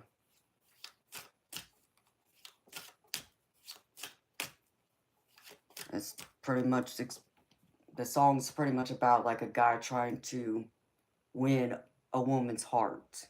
And what he's saying is trying to win her heart is like trying to catch a falling star.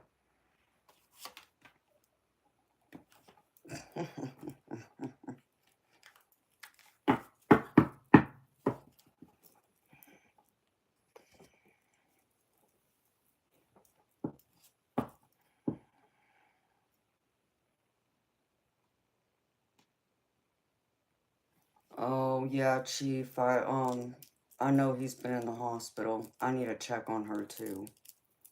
Thank you for letting me know and reminding me. There's a few people I need to check on.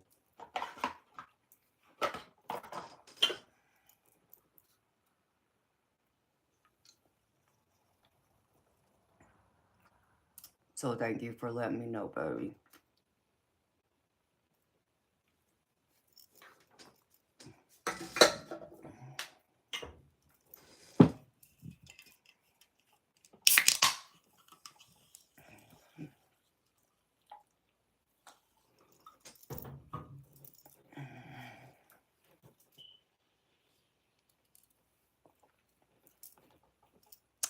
Yes, it's a pretty song. For whatever reason, I woke up with it playing in my freaking head. So, maybe that's a message for somebody, I don't know. I don't connect to the song, so. Alright, Spirit. Can we get some funny laughs?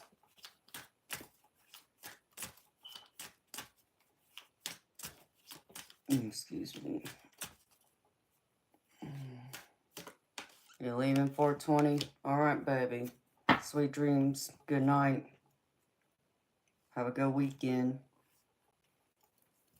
I reckon I'll see you either Monday or Tuesday.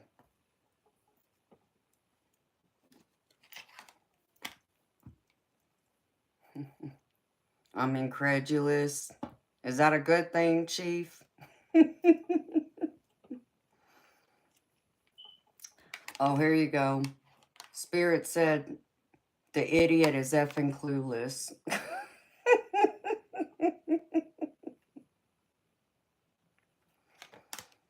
I don't know, Bob. Are they still talking to you, baby? Here, let's see what the Rebel deck says.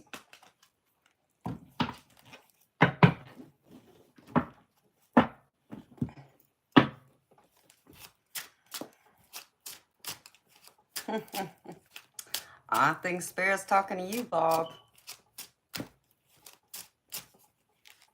That's what I think. Yep. My spirit guide just said yes. That message was for you, baby. No, that's freaking funny.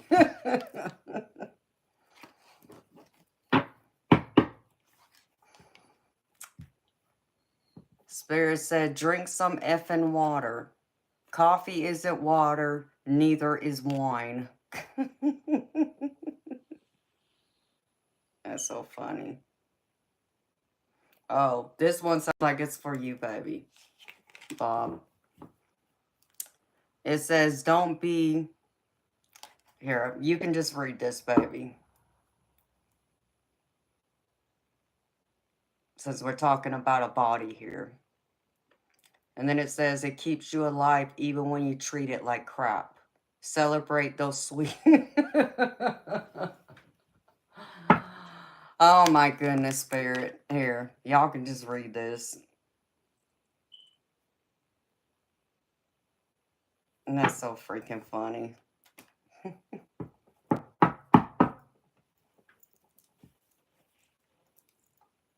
So don't be a jerk to your body, Bob. That's what Spirit just said.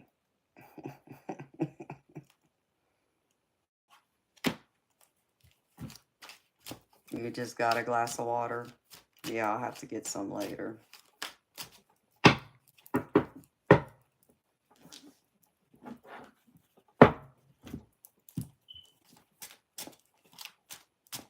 I'm getting more excited about starting the memberships. Are y'all getting excited?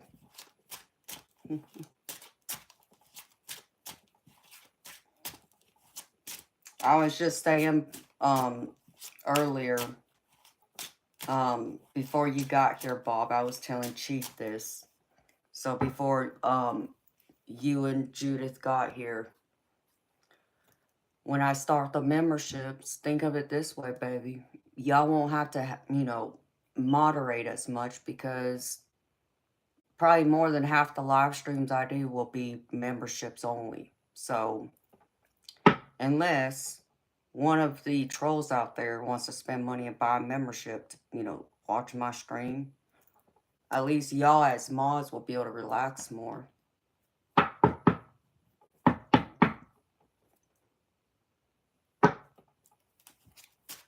I didn't know you left, Tim. Well, welcome back, baby. So,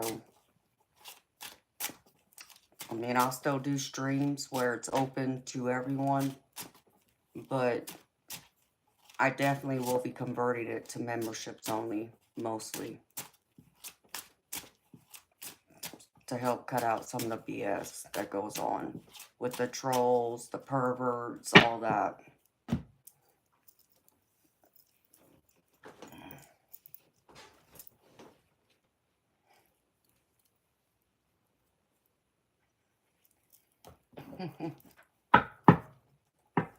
Okay, Judith. Sounds good, beautiful. Well, thank you for hanging out for a little bit. Yep, we're going to send some good energy up to the universe. Manifest Bob's good health and Audra's dad's good health and everyone else. And a job for you and Audra, too.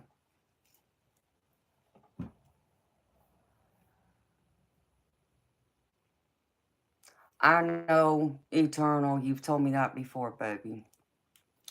Maybe they will. But you know what? There won't be as many of them. You know, most of them won't even bother. So, um, like I said, I mean, I won't. I'll do it for most of the time. It'll probably be memberships only. Don't hold me to it, but I mean that's my intention for it, anyways. But so me being out here in the open like this, like it is right now, will be very random. So people won't have the type of access to me like everyone does right now. Oh, well, that's not good, Tim. Hey, Alejandro. How you doing, baby? How's it going, handsome? Did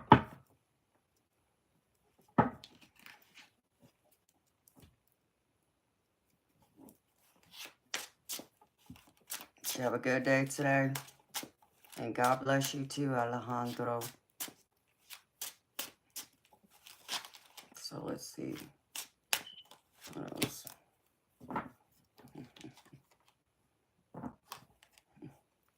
Well, I mean, that's true too. This is the other thing Spirit just said. You're giving too many F's. So they said give 0.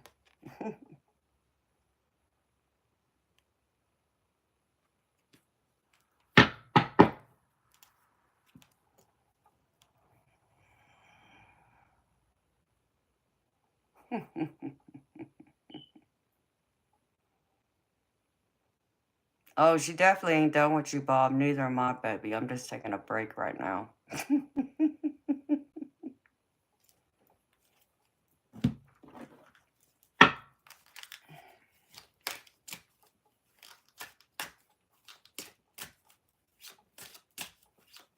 So how's your week been, Alejandro?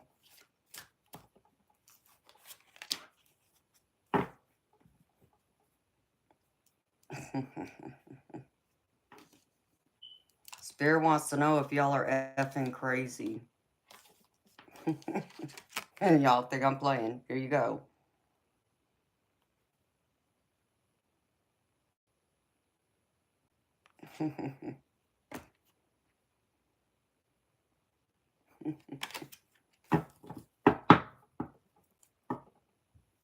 Same to you, beautiful. Sweet dreams. Good night. See you either Monday or Tuesday.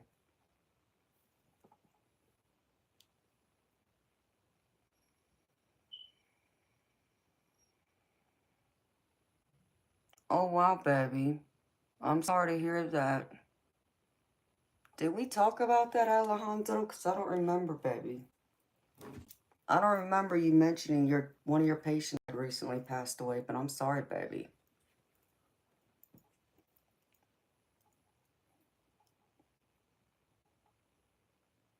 Okay, Bob. Yeah, baby, check into that. There should be some apps on your phone. If you just look in the app section, you can find them. There should be some health apps in there. Maybe I'll be here, baby, maybe not.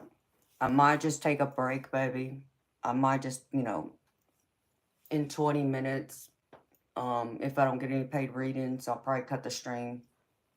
Maybe I'll come back in a few hours. Maybe not. But at least it'll give me a chance to do a couple of things I need to take care of. So,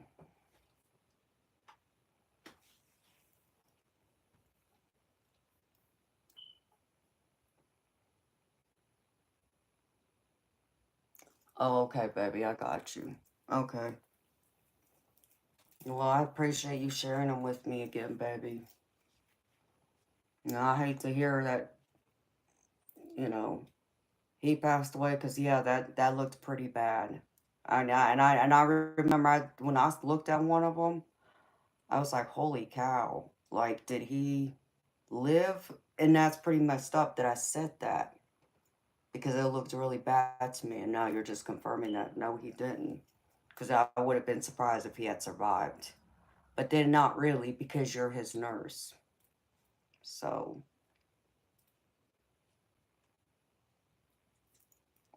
But I'm sorry to hear that, baby. I'm sending you a big virtual hug, Alejandro. If I was there, baby, I would give you a huge hug, baby. So, sounds like you need some laughs right now, too.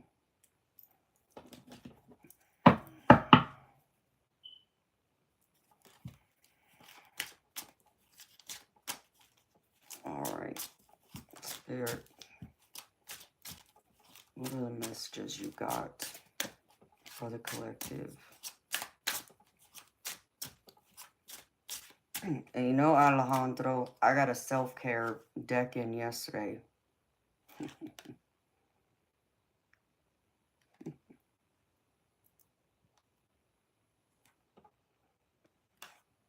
Spirit says you need some effing yoga in your life. Ancient crap is cool. I guess they're making fun of y'all's ages, calling y'all ancient. But I guess I'll be included in that because I'm ancient too then.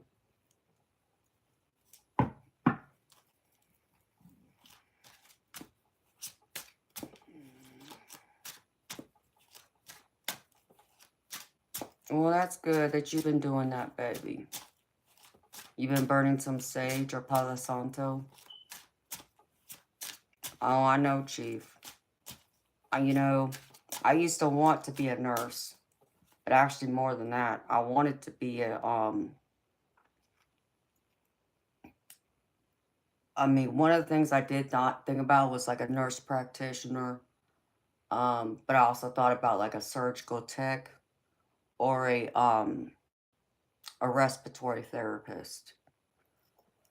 But once I took care of my mom at them years, I knew I didn't have it in me anymore because she took it out of me. So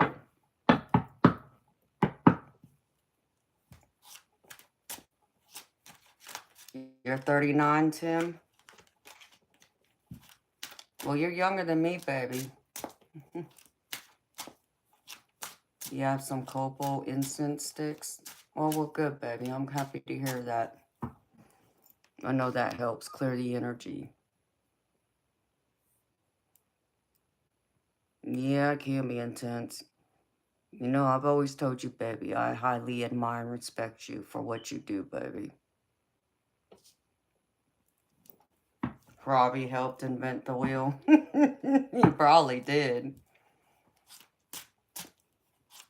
Hello, Wing Knight. How you doing, honey? I turned 44 back in March. 44 seems to be a number that follows me, I must say. It's the 2s, 3s, and the 4s. For whatever reason, I don't know why.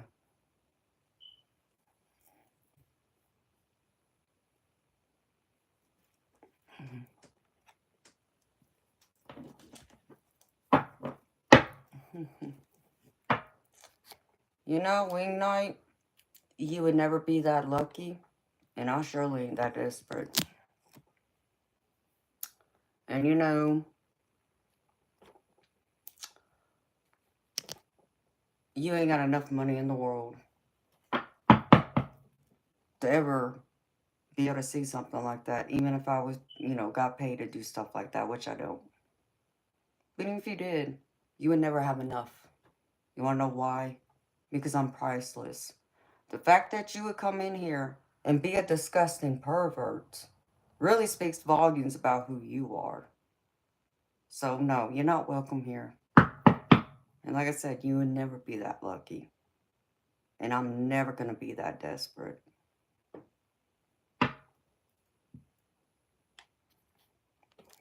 And I just reported you.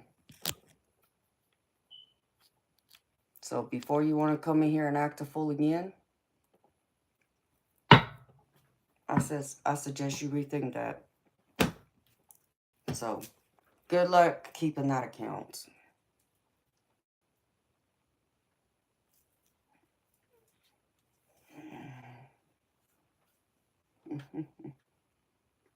Hey, Sage. How you doing, beautiful? That's right, girlfriend. I'm priceless.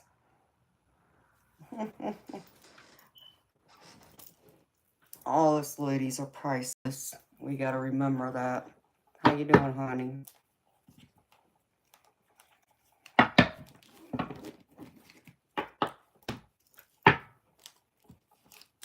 And love to you too, girlfriend.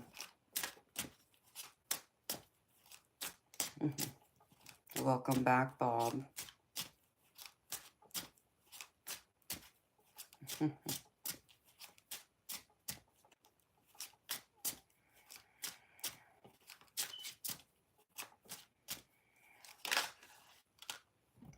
Hey, Jazzy. How you doing, honey?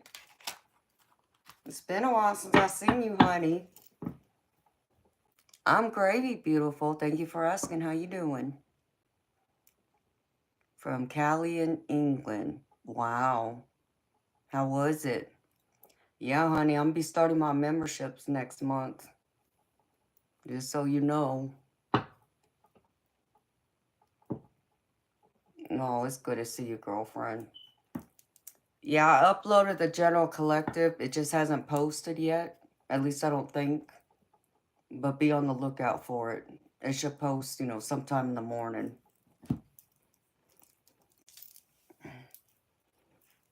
And I'll probably post one Sunday too. Um, Sagey, even if we could complain, I mean, well, we can't complain. It doesn't really do any good, does it? I remember that's something my daddy always said. Go ahead and complain all you want. Does it do any good? Does it change anything? Nope.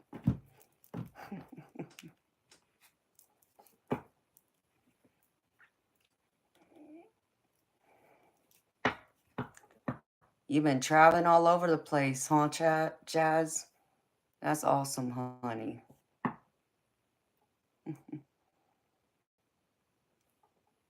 You're welcome.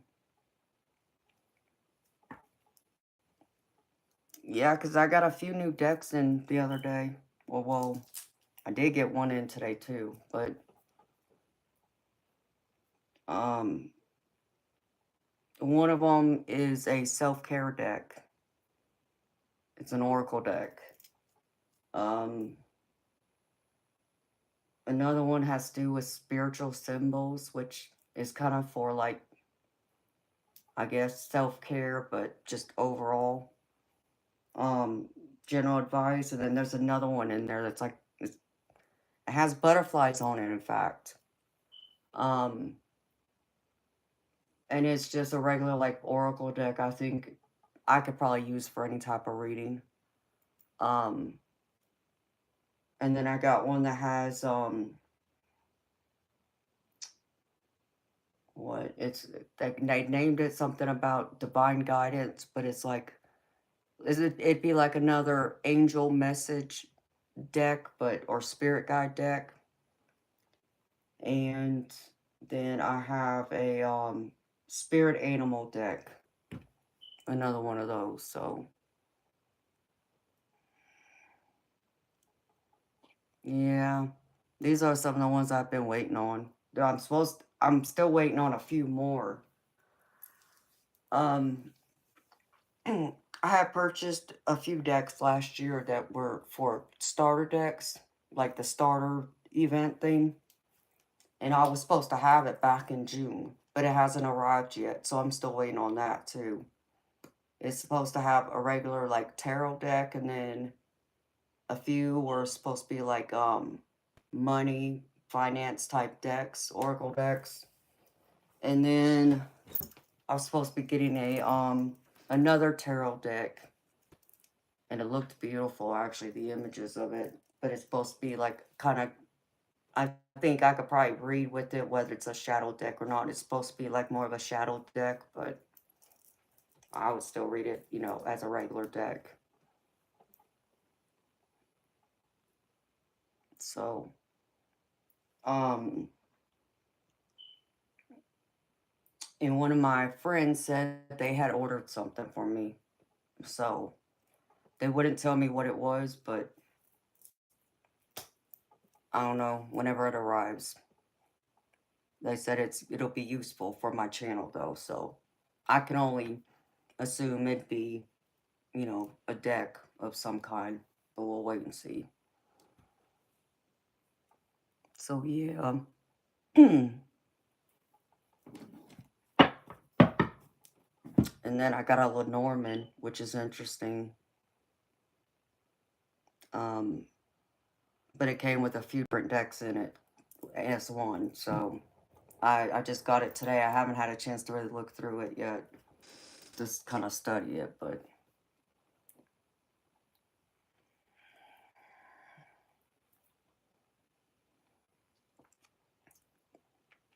Takeko Nakano.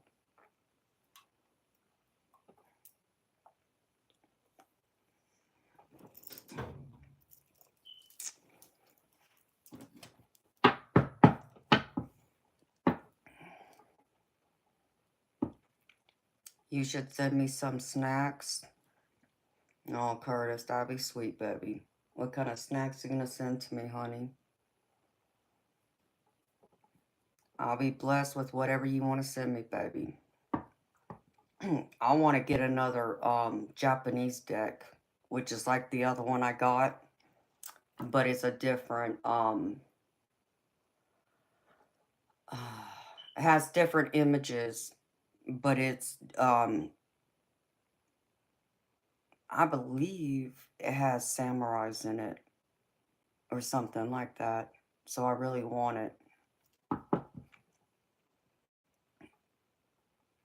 But it's a oh,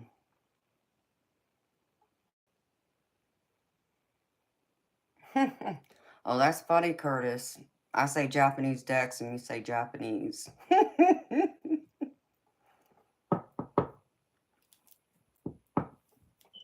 um but yeah, I think it has samurais in it. But it's one of the more expensive decks, so I gotta wait to get another one like that.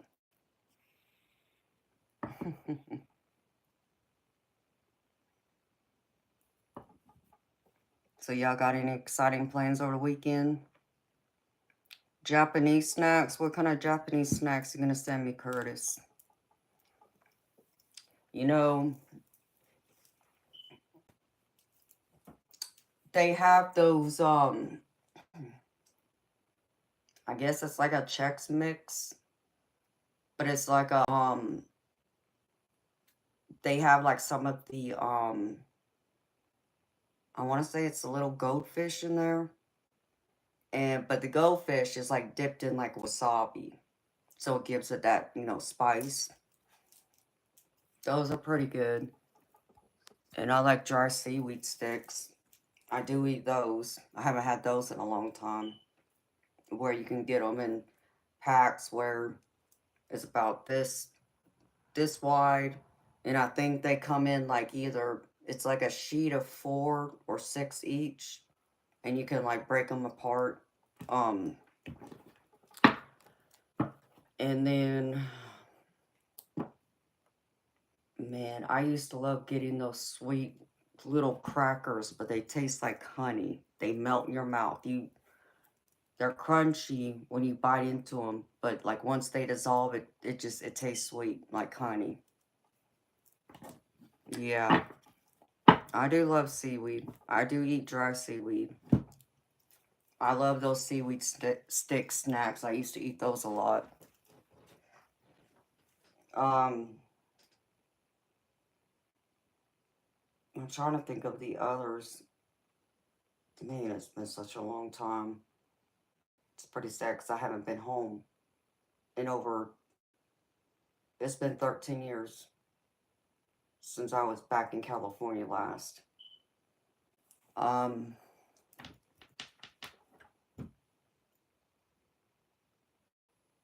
Japanese pickles are good too.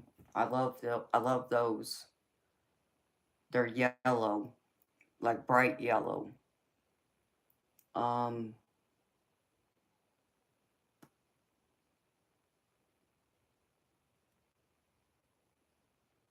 I can't remember what those honey balls are. Doggone it. I'm sure I could find it.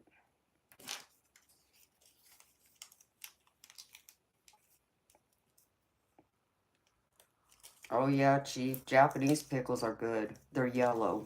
They're bright yellow. Like, when I say bright yellow, I mean they're bright yellow like this card, bright yellow.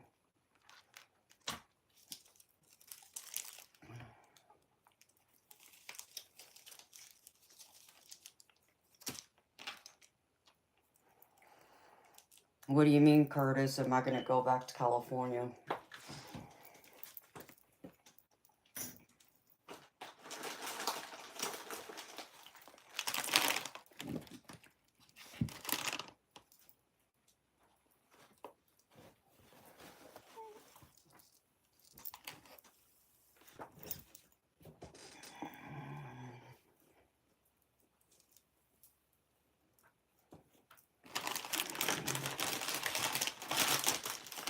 So I'm trying to think.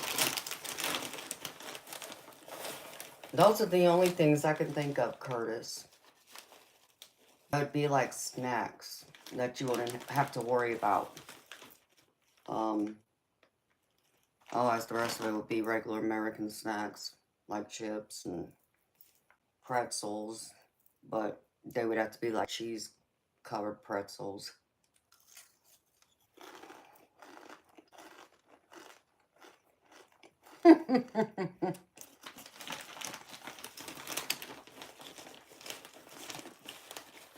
I'm still considering it, Curtis. I'm still seriously considering it. I haven't settled on a decision yet, but I am considering it. But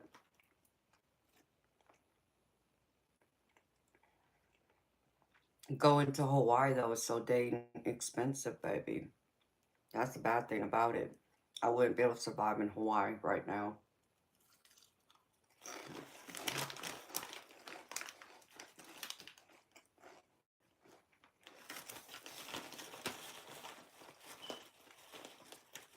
I would need a rich man in order to live in Hawaii right now.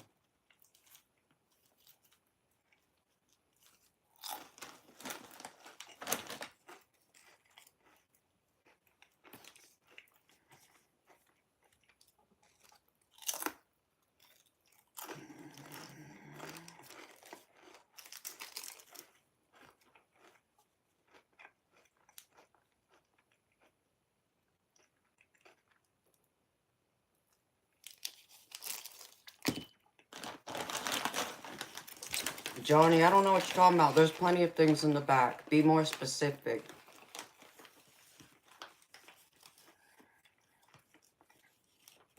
I'm not sure, Chief.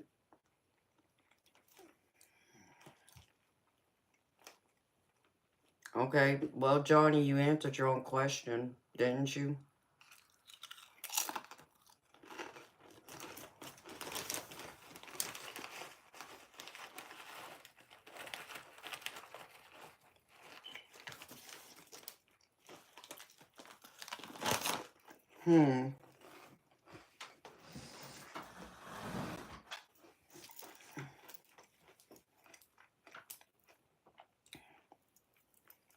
Should be able to read it now.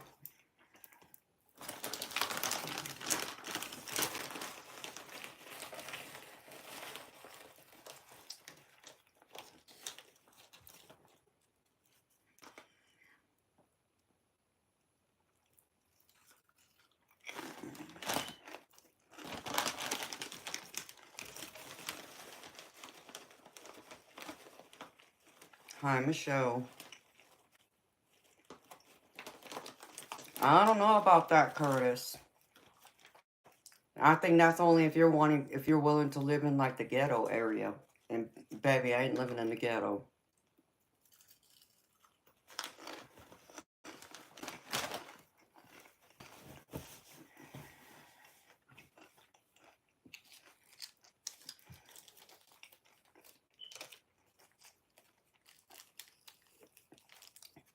All right, Sage. Sounds good, beautiful.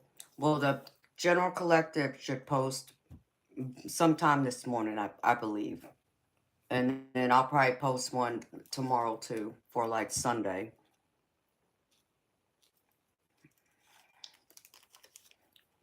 So you have a good night, beautiful. Thank you for hanging out with me for a little bit. Sweet dreams, girlfriend. Have a good weekend.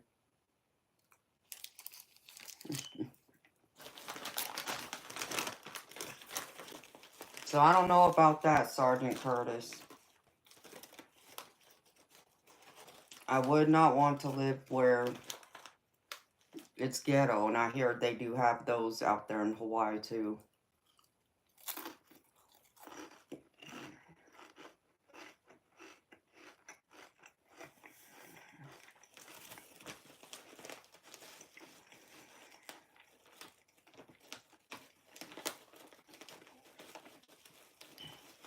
Mm.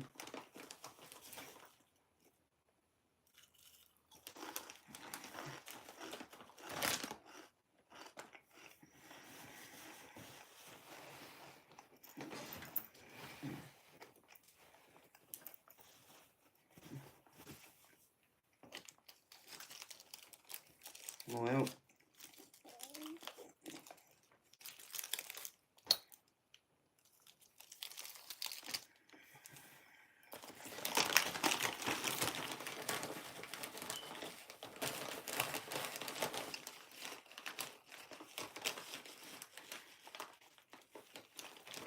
well, Johnny, I don't know why you're having trouble seeing that because a lot of people can read that sign even through the comments. And there's nothing I can do about it, so.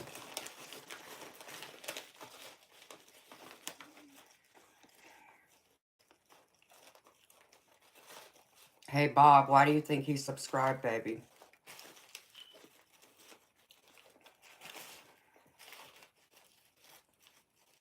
Yeah, you know I love cheese, Chief. Well, Curtis, I mean, houses are expensive everywhere, but even an apartment is expensive, baby. And see, here's the thing.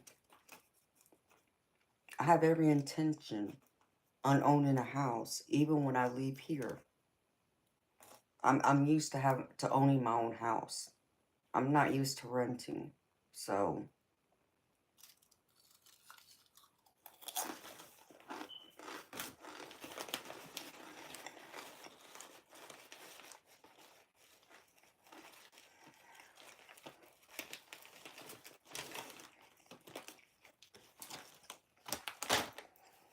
because I've owned my own house since I was 21.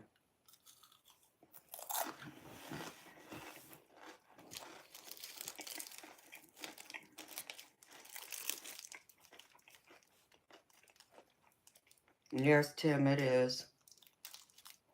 One of my favorites.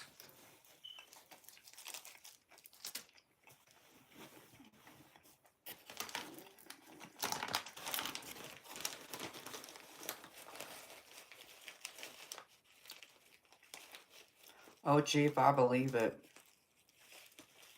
Remember I told y'all when I sold my house 2 years ago? Well, it's been longer than that. About 2.5 years ago. Well, yeah, a little over 2 years ago. It was crazy. It was crazy what I sold my house for.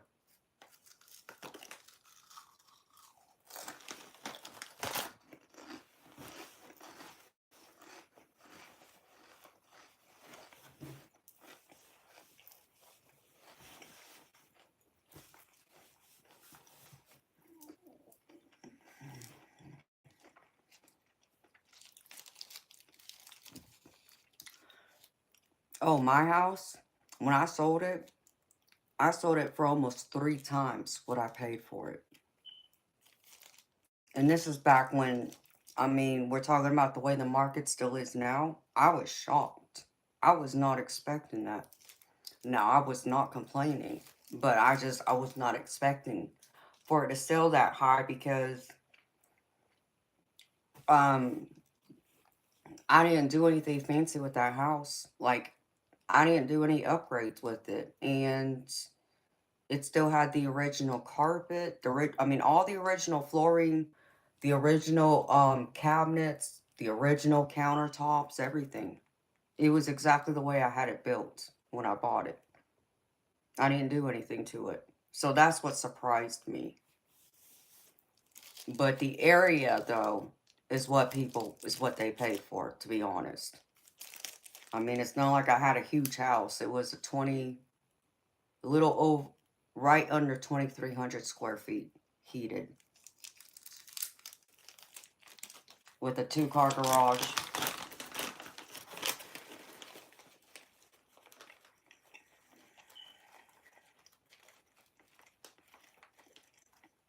No, Bob, it's not, baby.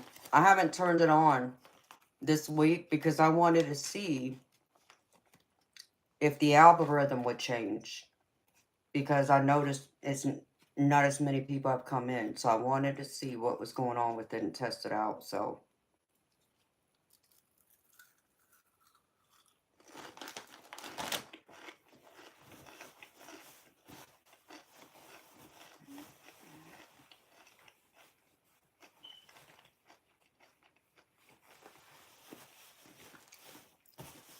well, Curtis, I live in an HOA.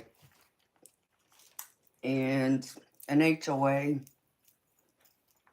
understandably, yes, they are a pain in the butt. However, the houses in an HOA are worth a lot more. They're more valuable. And when you stop and you think about if your neighbor wasn't to keep up with their yard, for an example, guess what? You don't have to be the bad guy and go over and knock on their door and tell them to cut the grass. That's what the HOA is for. So the HOA is good for many things.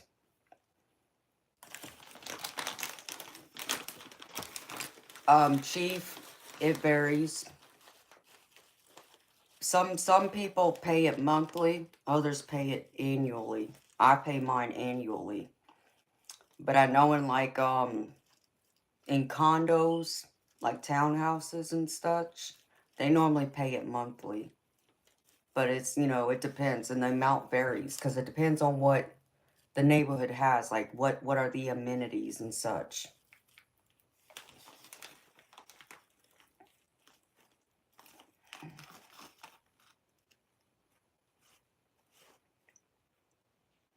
Well, Curtis, I have no problem living in an HOA. I'd rather live in an HOA because I understand it makes my house more valuable.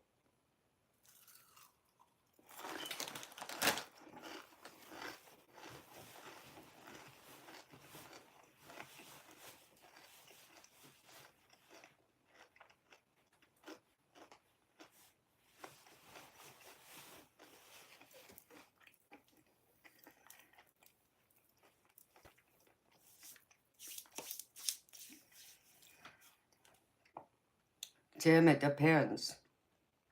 HOAs vary. But, like, I'll tell you what my real estate people did when I had this house built. Because one of the conditions is you have to get permission from the HOA to paint your house. Not only do you have to get permission, but they also are supposed to approve what color.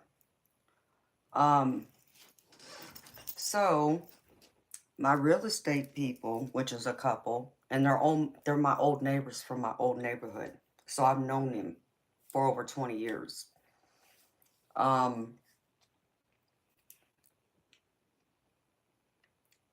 the wherewithal and thought to put in my contract that I don't have to get permission from them to paint my house. As long as I paint my house a neutral color. Not no crazy whacked out color like pink, purple, anything like that. That I can repaint it anytime I want. So I was thankful for that.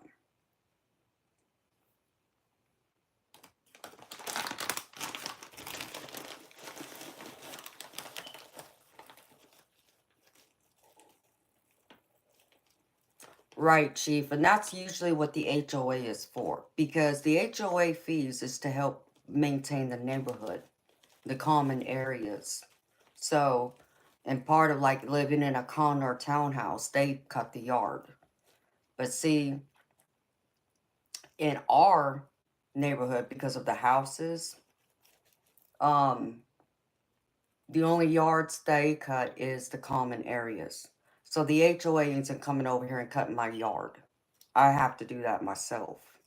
But they will maintain the common areas. Like they're supposed to maintain the front of the neighborhood where a sign's supposed to be. And then the other common areas.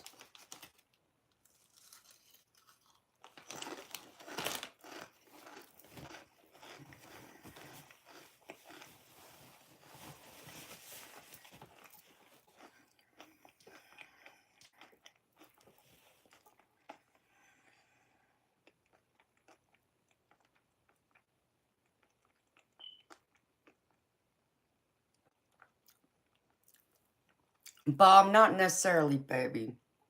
Okay. Um, every HOA is different. So you can't put them all in the same category. It depends on the neighborhood. So every covenant is different. But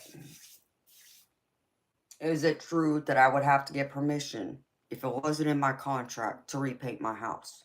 Yes, I would have to go to the HOA board first. And then if I wanted to do any, like modify my yard, we'll say, I mean, I could plant, trees and shrubs and things like that. But let's just say if I wanted to like add like a shed or do something else like that, I would probably need to get their permission. The reason why it makes the properties more valuable is because it forces people to maintain their home, which means if the house is looking run down and the people who've lived in it have not maintained it by whether that's the yard or the outside of the house. Like, let's just say the house needs to be painted bad because the paint's peeling off. That's what the HOA is for. They're supposed to step in and tell that person that owns that house to paint the house. And if they don't, then they get fined. And the fines come in, because people be like, oh, well, screw them. I'll never pay them any fines. Well, guess what? They'll just put a lien against your house for it then. So I suggest you pay your fines. But more than that, maintain your home and you won't have to worry about them. There's also like some HOAs where having a commercial vehicle in your driveway, for an example, like say if you were to work for the cable company, for an example, some HOAs, not all, but some, you can't have that vehicle sitting in your driveway. You either put it in the garage where it can't be seen from the street, or you're going to have to put it somewhere else. But it can't be in the driveway. Another common one that I've seen is like your garbage can. You can't have your garbage can in the front of the house. It has to be in the back of the house where it can't be seen from the street. It's things like that.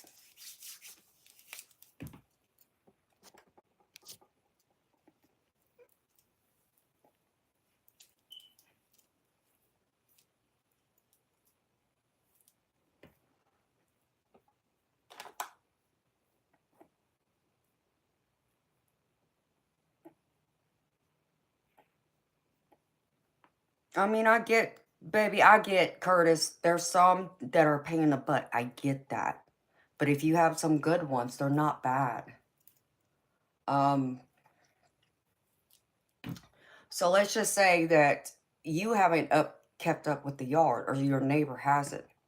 Like if there's a bunch of weeds growing in the yard, the HOA will also notify that person, you need to clean up your yard, you need to pull up your weeds, you have this amount of time to do it in, or else you got to start getting fined. Now, is it normally a big fine? No. Like in my old neighborhood, I think it was like $25 they would fine you. Um, but that means it went past a certain point. Like they would give you so much time to clean it up. But if you didn't do it in that time frame, they would start finding you. First, they'll send you a warning letter. This is what you need to do. This is how much time you have. And if you don't do it within this time frame, then you start getting fined, and they let you know what the fee is. It's normally a daily fee. So it just depends, baby. Like I said, I'd rather have an HOA because it does help the property value. If you take a neighborhood, if you were to do a comparison of a neighborhood that has an HOA and one near it that doesn't, there will be a huge difference. And you would never think it would affect it that much, but it does. What else? There's some other rules, like even if there's wood that's rotten out around your house, like let's just say the front door, and like the door frame, if you have rotten wood around there, and it needs to be replaced, right? They can see that, so they'll send a letter to you in the mail notifying you, you need to replace the wood, and you may also want to repaint it because you're going to need to repaint it if you're placing the wood. So it would be replacing the rotten wood and also painting it to match the rest of the house. It's little things like that, baby. And it makes a world of difference. People are always surprised. Because it'd be no different than living in a house that has a septic tank. So the water system is a septic to a sewer is night and day too. A house that is sewer is worth a lot more than a house that has a septic tank.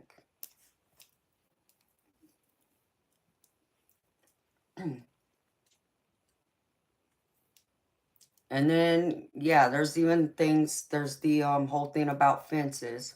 You also have to get permission to put up a fence. And some HOAs will be very specific about what type of fence you can put up. So, in my old neighborhood, it either had to be a wood private fence, and there was, yeah, it had to be so tall,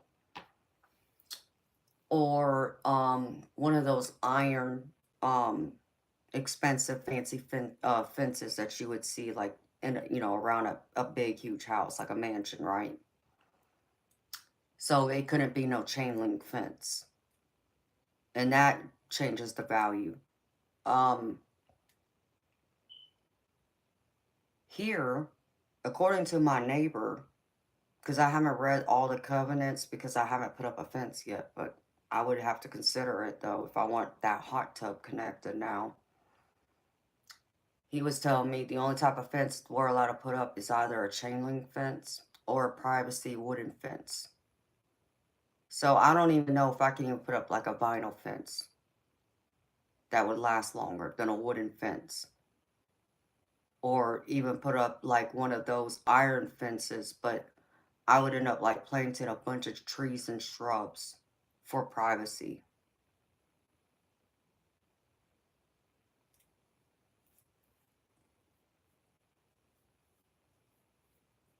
Hey Joseph, I'm Gravy. Thank you for asking. How you doing?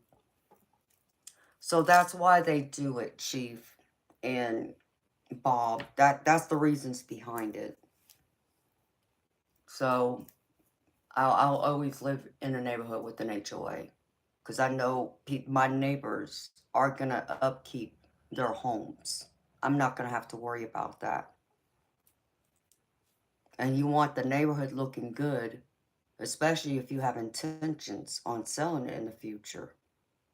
So you want that value to stay up there. Because if people don't take care of their homes, the value drops. I've seen that happen a lot. Yes, they do, Chief. You're right. So I would need a fence before I can connect my hot tub. But my neighbor was telling me that I can't pull it out all the way to the property line, which I don't understand. So I'm going to have to read it. But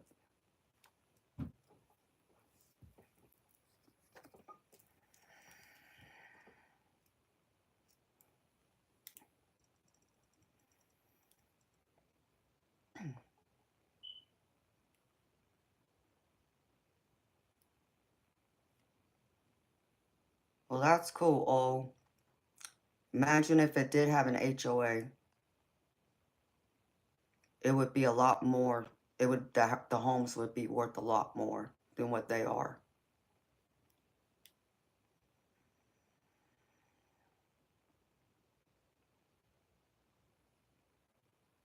Well, yes, you need a surveyor to put up a fence, but there's certain things that he was telling me that you could not pull it up, like put it right to the property line. So I think that's what he was saying to me today, which I think is just ridiculous. But I'm gonna have to read it myself to verify that he read it right. So, him and his girlfriend are first-time homeowners. So, to where I've owned a home before this one. So I understand it a lot more.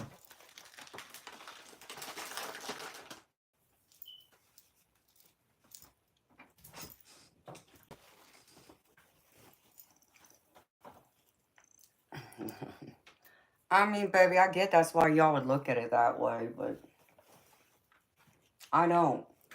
And, like I said, if I had an issue with a neighbor because either they got a junk car in their yard or their tree is growing, weeds and everything else, and it's, a foot tall, I don't want to have to be the bad guy and create an enemy with my neighbor, because obviously they're not going to like me coming over there and knocking on their door and telling them they need to cut their effing grass, right? That's what the HOA is for. So either the HOA will already have reached out to them, or I can, reach out to them. It's like, listen, I think my neighbor, that grass, my neighbor's yard is getting a little high. Y'all may want to like reach out to them. And so they act as the bad guy on my behalf, but they act that way for all the homeowners with each other. So to me, it kind of helps everyone to get along, with the exception to the people who are on the board, unless you actually hire a property management company to handle all of it, which you can do. Then it gets outsourced. But some HOAs, it's the actual homeowners. They're still a board, but they may not, nitpick and make all those decisions. They'll just refer it out to a property management company and they'll do it. So that's what I like about it.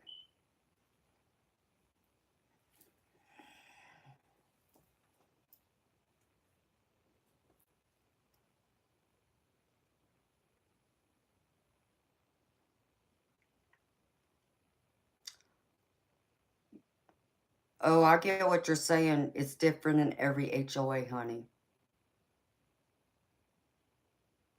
So, no, he didn't say that. Because he already knows. If he had came over here and talked to us, we get along well. In fact, he cuts my yard. So if he wanted to put that fence to the property line, I wouldn't have had a problem with it. Because I don't have a fence up yet.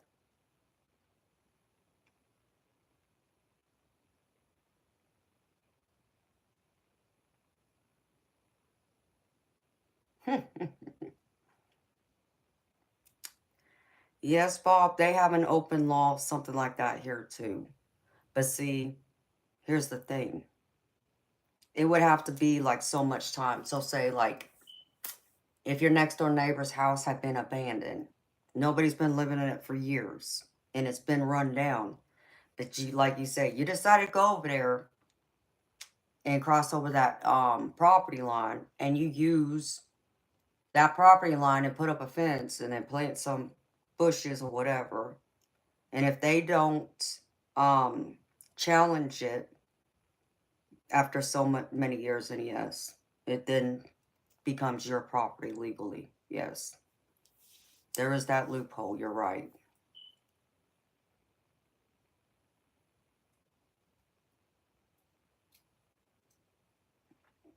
Hello, Beavis. How you doing, honey?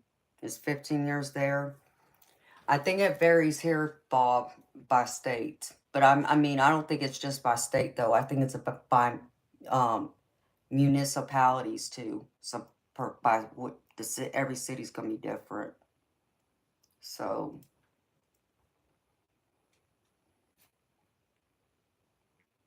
I sound southern. Hmm. Is that a good thing or a bad thing, Beavis?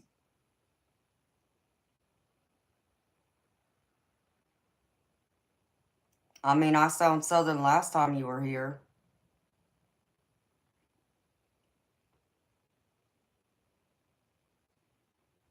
Well, Beavis, you'd be correct. I do have a southern drawl. I do live in Georgia.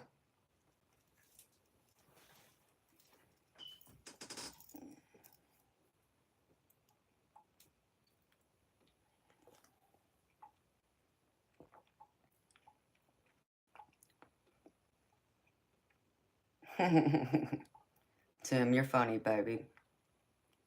Yeah, Bob, you get it too. But I think you still have to do something at the courthouse. There's something that has to be done. There's a loophole for it, yes. But it's not just building, like if you want to put a fence up there on someone else's property and they don't say nothing for, however long. You still have to go down to the courthouse and have it cemented with them.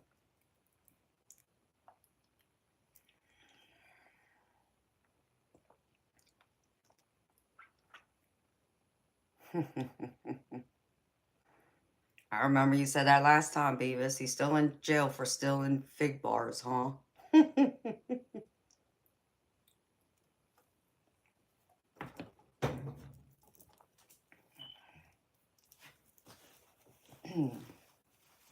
Well, I really need to get something to eat. I need a bloody steak. But of course, it's too late to get one now.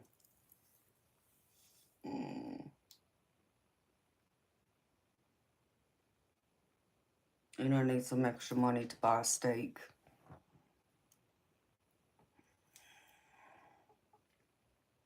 He got 90 days. Is that right, Beavis? Well, I guess we'll see him soon then, huh?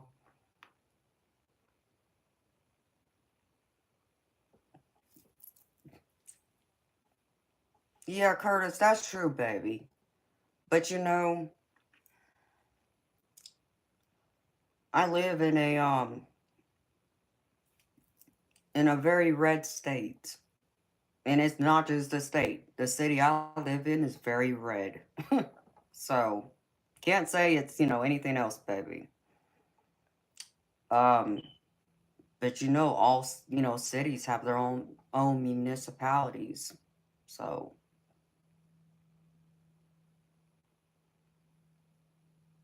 well, that's not good, Beavis.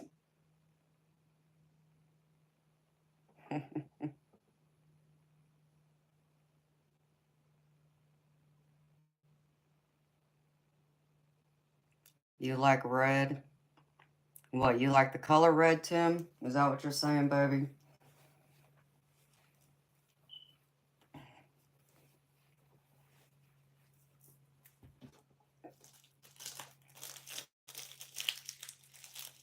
You like red states? Okay, so you're Republican. I got you. Oh. Yep, I live in a red state, and my city is very red, too.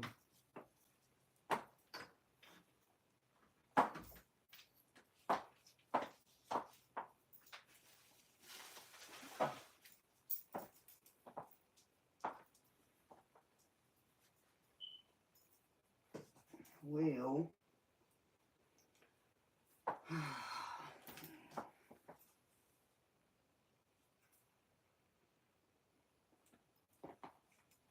trying to figure out.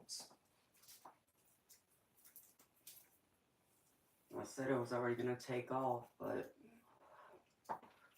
hold on.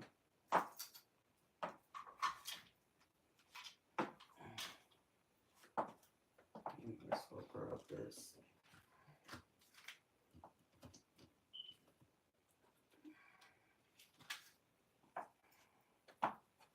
So I can shuffle this deck.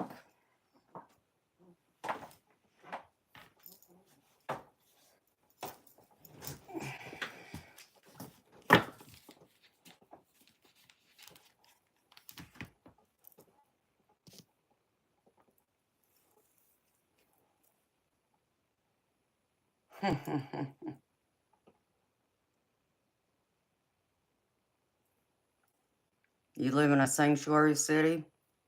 Where you live at, Beavis?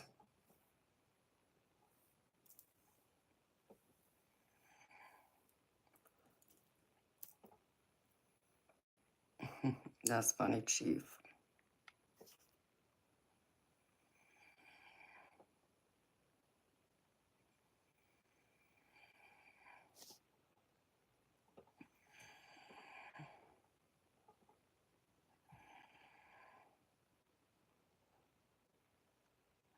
Oh, okay. I mean, well, that's good, baby. Yeah, I reckon Cleveland would have high crime rate. I'm in Georgia, but I'm like northeast of Atlanta. I'm out in the country. But it's good you got all that protection, baby. I do believe in that myself. I have my CCW, and I do own weapons too. So,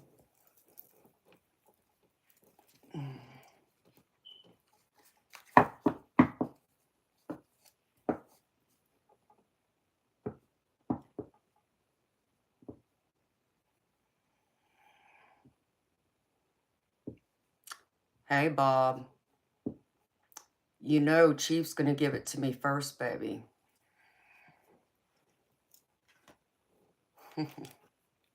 That's funny.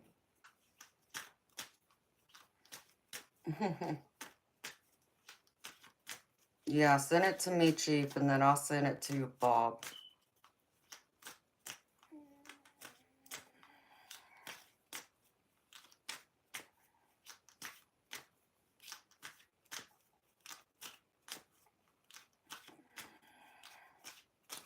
Oh, you're his brother. Well, you know, Bob, I'm his pretty, princess. The princess always wins. Sorry, baby.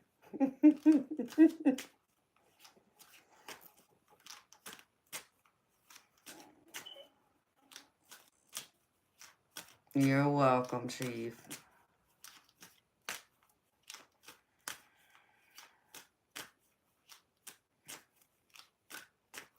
Hey, Jerome.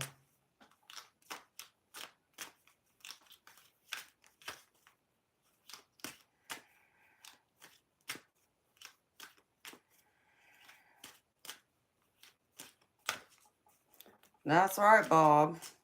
Always, baby. I hate to break it to you, but I'm better looking than you, baby. No offense.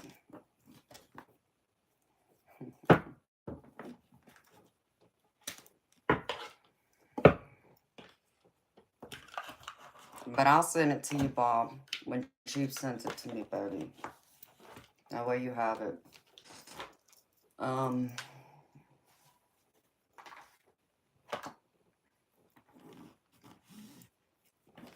Yeah, because unless y'all are going to get a memberships, y'all may only see me once in a blue moon, just so y'all know.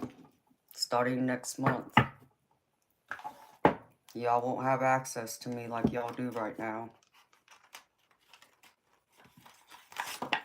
It'll be only the people who want to join my exclusive community will have more access to me.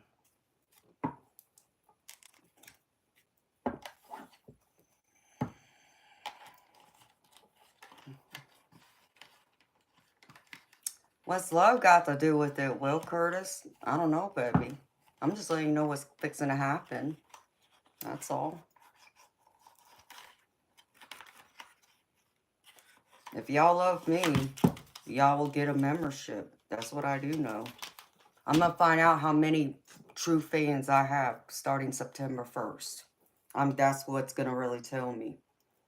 Who really are my fans? Who value me? If y'all don't show up, then y'all are just them talkers right there. So, you'll get a membership, Tim. I believe you will, baby. I know, Curtis. I'm just messing with you, baby. It's just funny you said that when you said it as I was explaining about the memberships. So,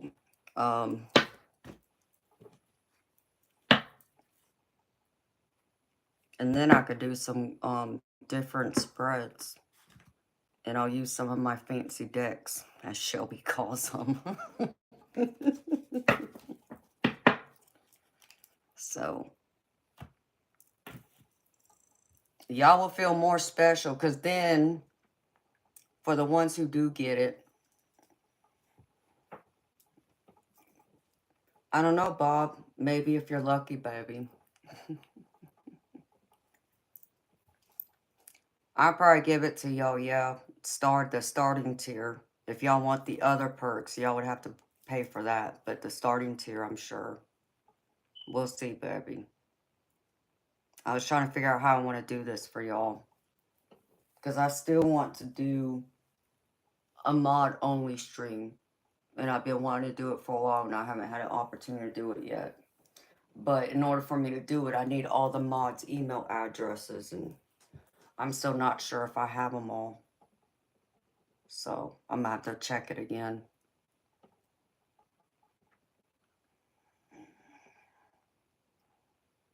That counts you out. What do you mean, baby?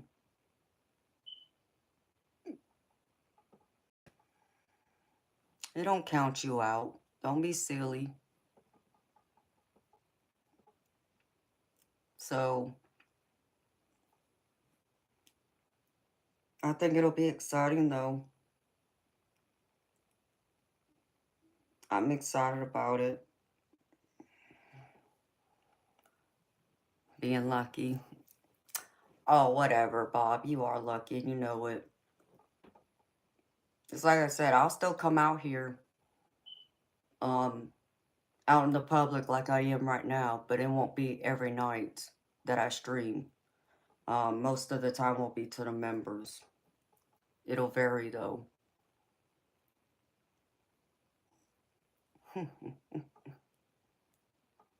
You're too funny, baby.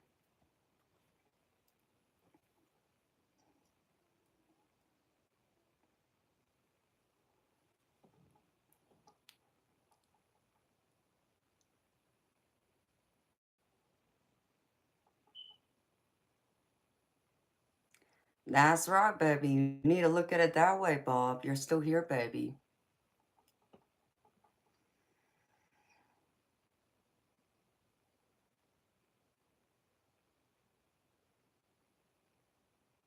And then the ones who wanted more access to me, they'll get more access to me too, depending on what tier they go with. What do you mean a back stream, Curtis?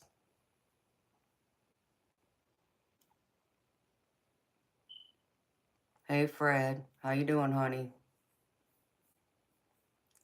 Curtis, I watched some of them, baby. I haven't watched all of them yet. I got distracted with something, but I'll probably watch the rest of them. It's pretty, but you know, I don't know. I still prefer the beach.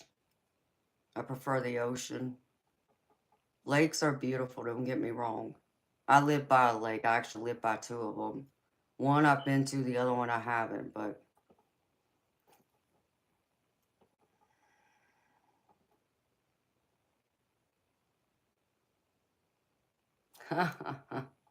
That's funny, Bob.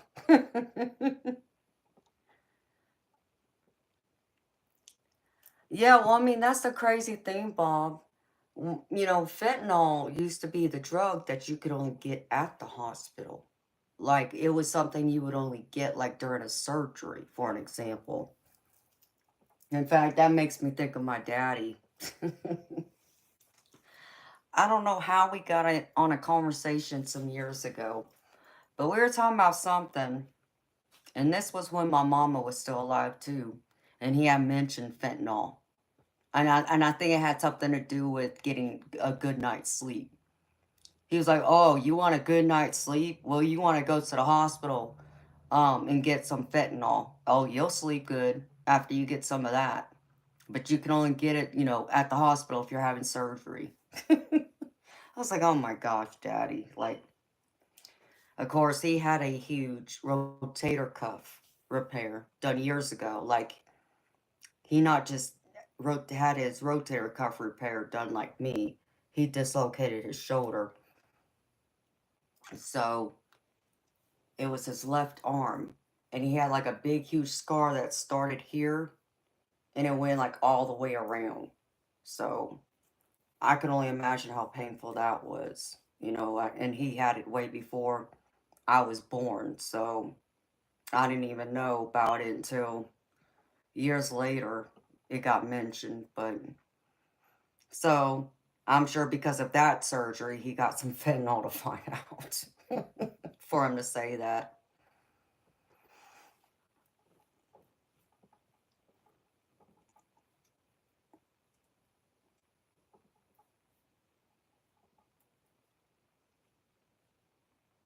Um, okay, Curtis. Well, you must be talking about like a Zoom thing.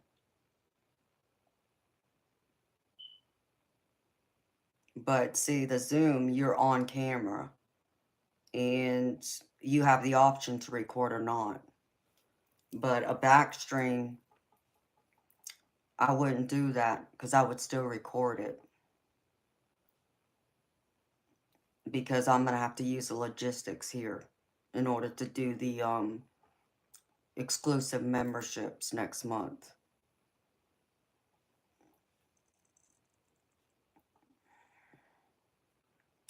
Curtis, that's not true though, baby. Because you don't have the waves hitting the shore. That's what makes the beach magical. It's not just the color of the water or the palm trees.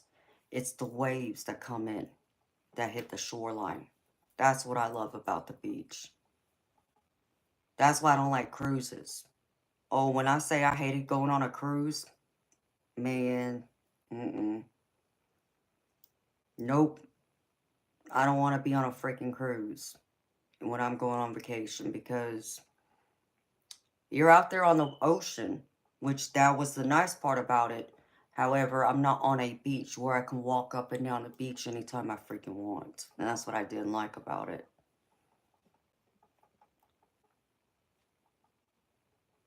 Plus, up there where you're at, baby, it gets cold. Y'all get like bad winters there. I can't do the cold like that, baby. You talk about kill my back? Oh, heck no. Nope. I need to be somewhere where it's warm more than anything because that's why I said, like, I love the cold. Like, I love it because I stay cool and I'll dress like I'm in summer clothes even in the winter down here. But what I don't like about it is it makes my freaking back hurt. Just like when it rains. It does the same thing to me. So I need to be where it's warm most of the time. And when it's like that, I my back doesn't kill me nearly as much. Unless I do something crazy that I shouldn't be doing. Or I'm overdoing myself, then yeah, naturally it'll start to hurt more. But I can't do the cold. I just can't. I would be in so much pain, baby. I'd probably be in the bed a lot. And I don't want to live like that. I just can't do it. So I need to be physically active and I need the type of weather that allows me to do that. Because during the cold weather, too, especially when it snows, a lot of people don't know how to drive in the snow. And I surely ain't getting out and driving myself in no freaking snow. That will never work. So I have to be where it's warm mostly. I enjoy the difference of the seasons. And we do get that here in Georgia. That's what I do love about Georgia, is you truly experience all four seasons. We just don't get a lot of snow.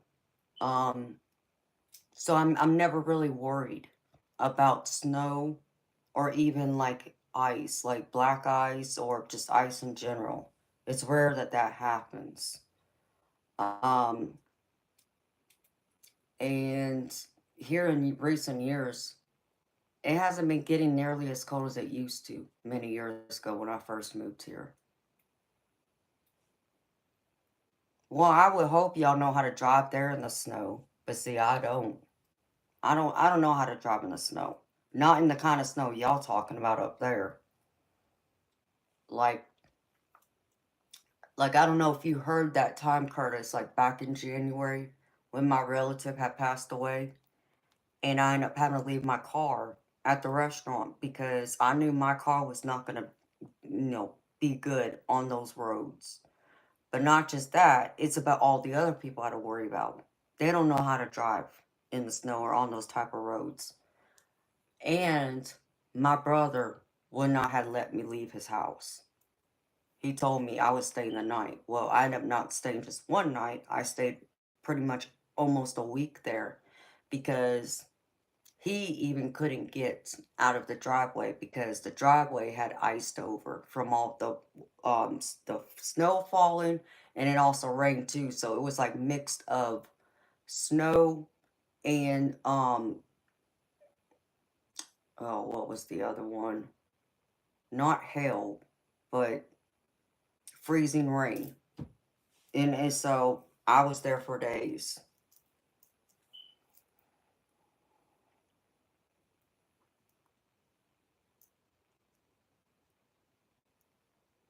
There's been times we've gotten bad ice storms, but you know what, baby? We haven't gotten one this year. This past year, we didn't get one. I got more snow than anything. I mean, it snowed, what, 3 separate times, I think?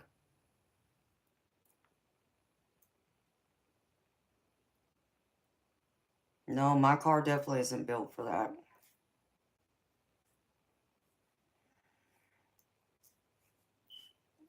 So, I could not live up there, baby. Um, and I would hate to not be able to drive my car. That would drive me nuts, baby.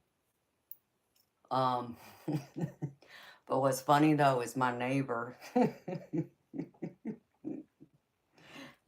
In some ways, he reminds me of my brother.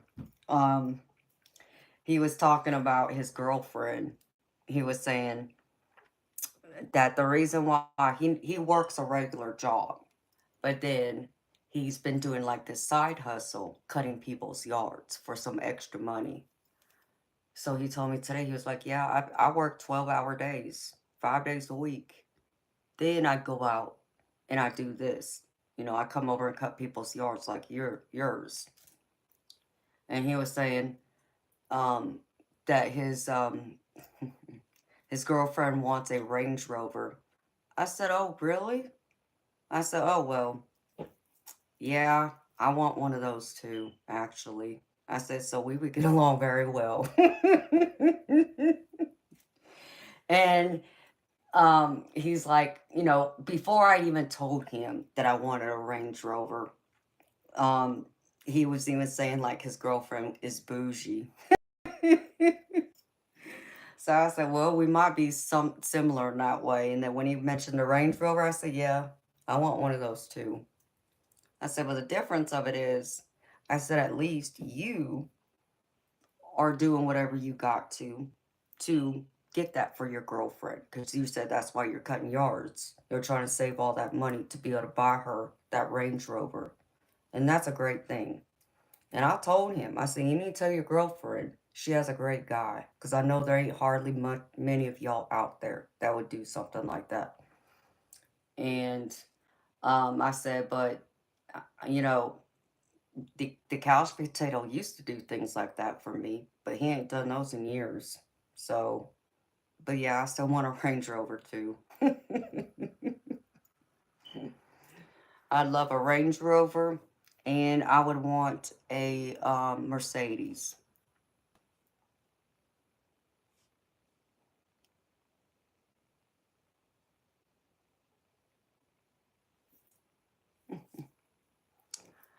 Yeah, Curtis, I might, baby. That'd be down the road, baby, though.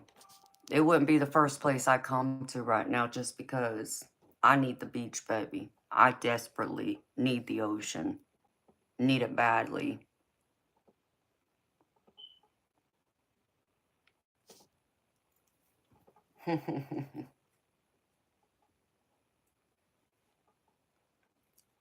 Oh, well, I don't know, Curtis, but they're beautiful cars. I've seen one a few times that I fell in love with. It's like, oh man, I would love to have that car. But I'll take a Mercedes or a Cadillac too. So I have expensive taste, and I'm not ashamed of it. But a Range Rover has always been at the top of my list. If I can have a fancy sports car, I'd get me a Lamborghini too. So, as me,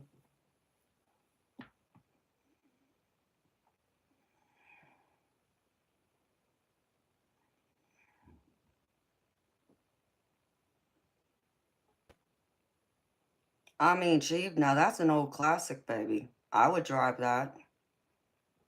You got an old classic, yeah. I would love those too. So, one of these days, I'm gonna have a big garage full of cars, classics and the newer ones. And then I'm gonna have a big jewelry case filled with a lot of diamonds, because I'm a diamond girl. So, and I'm gonna have multiple houses. So,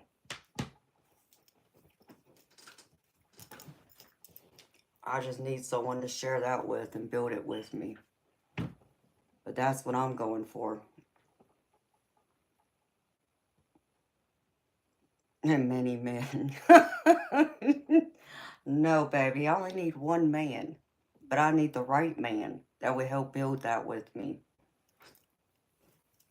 And many men. Are you crazy? No, baby.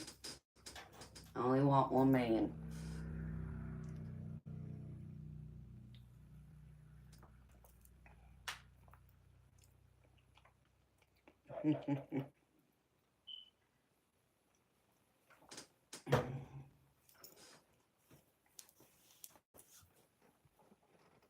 Hello, B. Morel.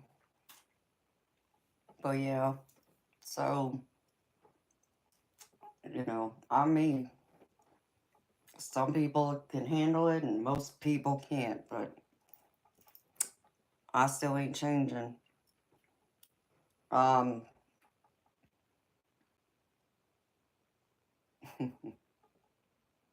so I told my neighbor, I said, well, and he told me, he's like, even though he thinks his girlfriend is bougie, on that Range Rover, he's willing to do whatever he has to get it for her. And that's admirable. And so when I even told him, he's like, and then when she's done, with school and whatever, and has her degree, because I guess she's going to school for nursing, he said he'll take a break then. And I said, and I said, I have no doubt she'll appreciate you for it. He's like, God, I hope so. I said, I have no doubt she'll appreciate you for that. So because a lot of guys out there would never do that, unfortunately. And I said, and I can never understand that. I said, because I was raised differently. I was raised that's how men treat their women, the woman they're with, that they've, made a commitment to, whether that's just an exclusive, verbal commitment between each other or marriage. That's what a man is supposed to do. You know, that's what both my daddy and my dad taught me. I said, but unfortunately, most of the guys today would never do such a thing. And so I said, so, and I'm sure your girlfriend knows this too. I said, so I have no doubt she'll appreciate you more for it. You know, and when you do get her that Range Rover and you're able to take a break, I have no doubt that she will appreciate it more. And she won't have a problem with you taking a break. He's like, God, I hope so. No, I don't. I don't just hope, and I don't hope. I want that for you. I believe she definitely will. So, he sounds like a really good guy. But they're young. They're just starting out. They're in their mid-20s. So, and he's a hard worker. But I think it's amazing for them to be the age they are in their early mid-20s and they've bought their first home. They're only gonna be one of a few that's gonna happen to because of the housing being so high. So, and I told them that too. I said, you do understand, most of your generation, unfortunately, probably won't ever own your own home because of the cost of housing. I said, so what you and your girlfriend have accomplished here, that's amazing for what houses cost today. So I let him know that too. I said, you and your girlfriend need to be extra proud of yourself because I'm proud of y'all for being able to accomplish that.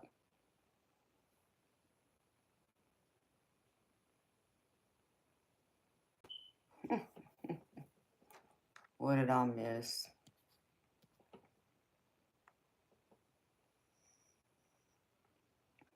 Oh, really?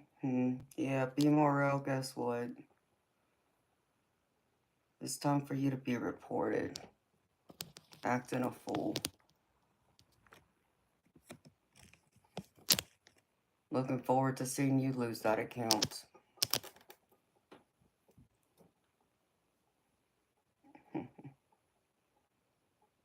Hi, Hans. Well, it's 2 o'clock, beautiful people.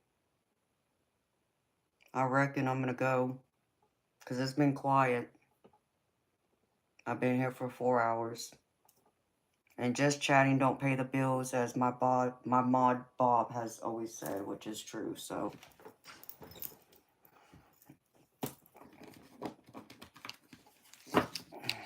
maybe I'll go out. It's 2 in the morning. Let's see, the pool hall is open till 4. Yeah, I'm not gonna make it there in time tonight. Doggone it. I'm Gravy Hans. I hope you're well too, honey.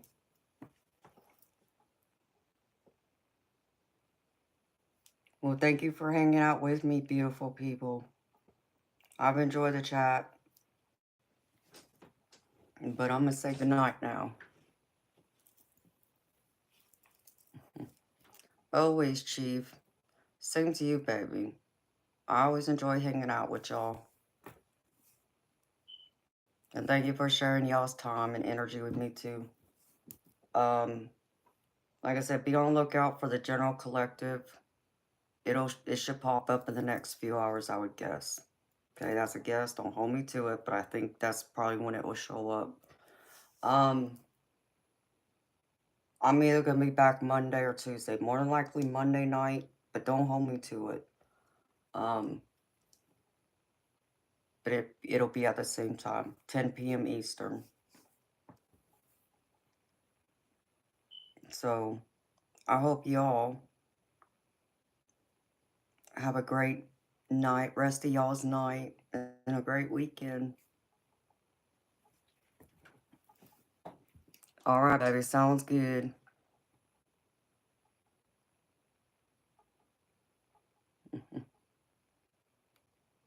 Thank you. Y'all too. So, unless I can't sleep in a few hours, I'll be back. We'll see. Good night, beautiful people. See you later.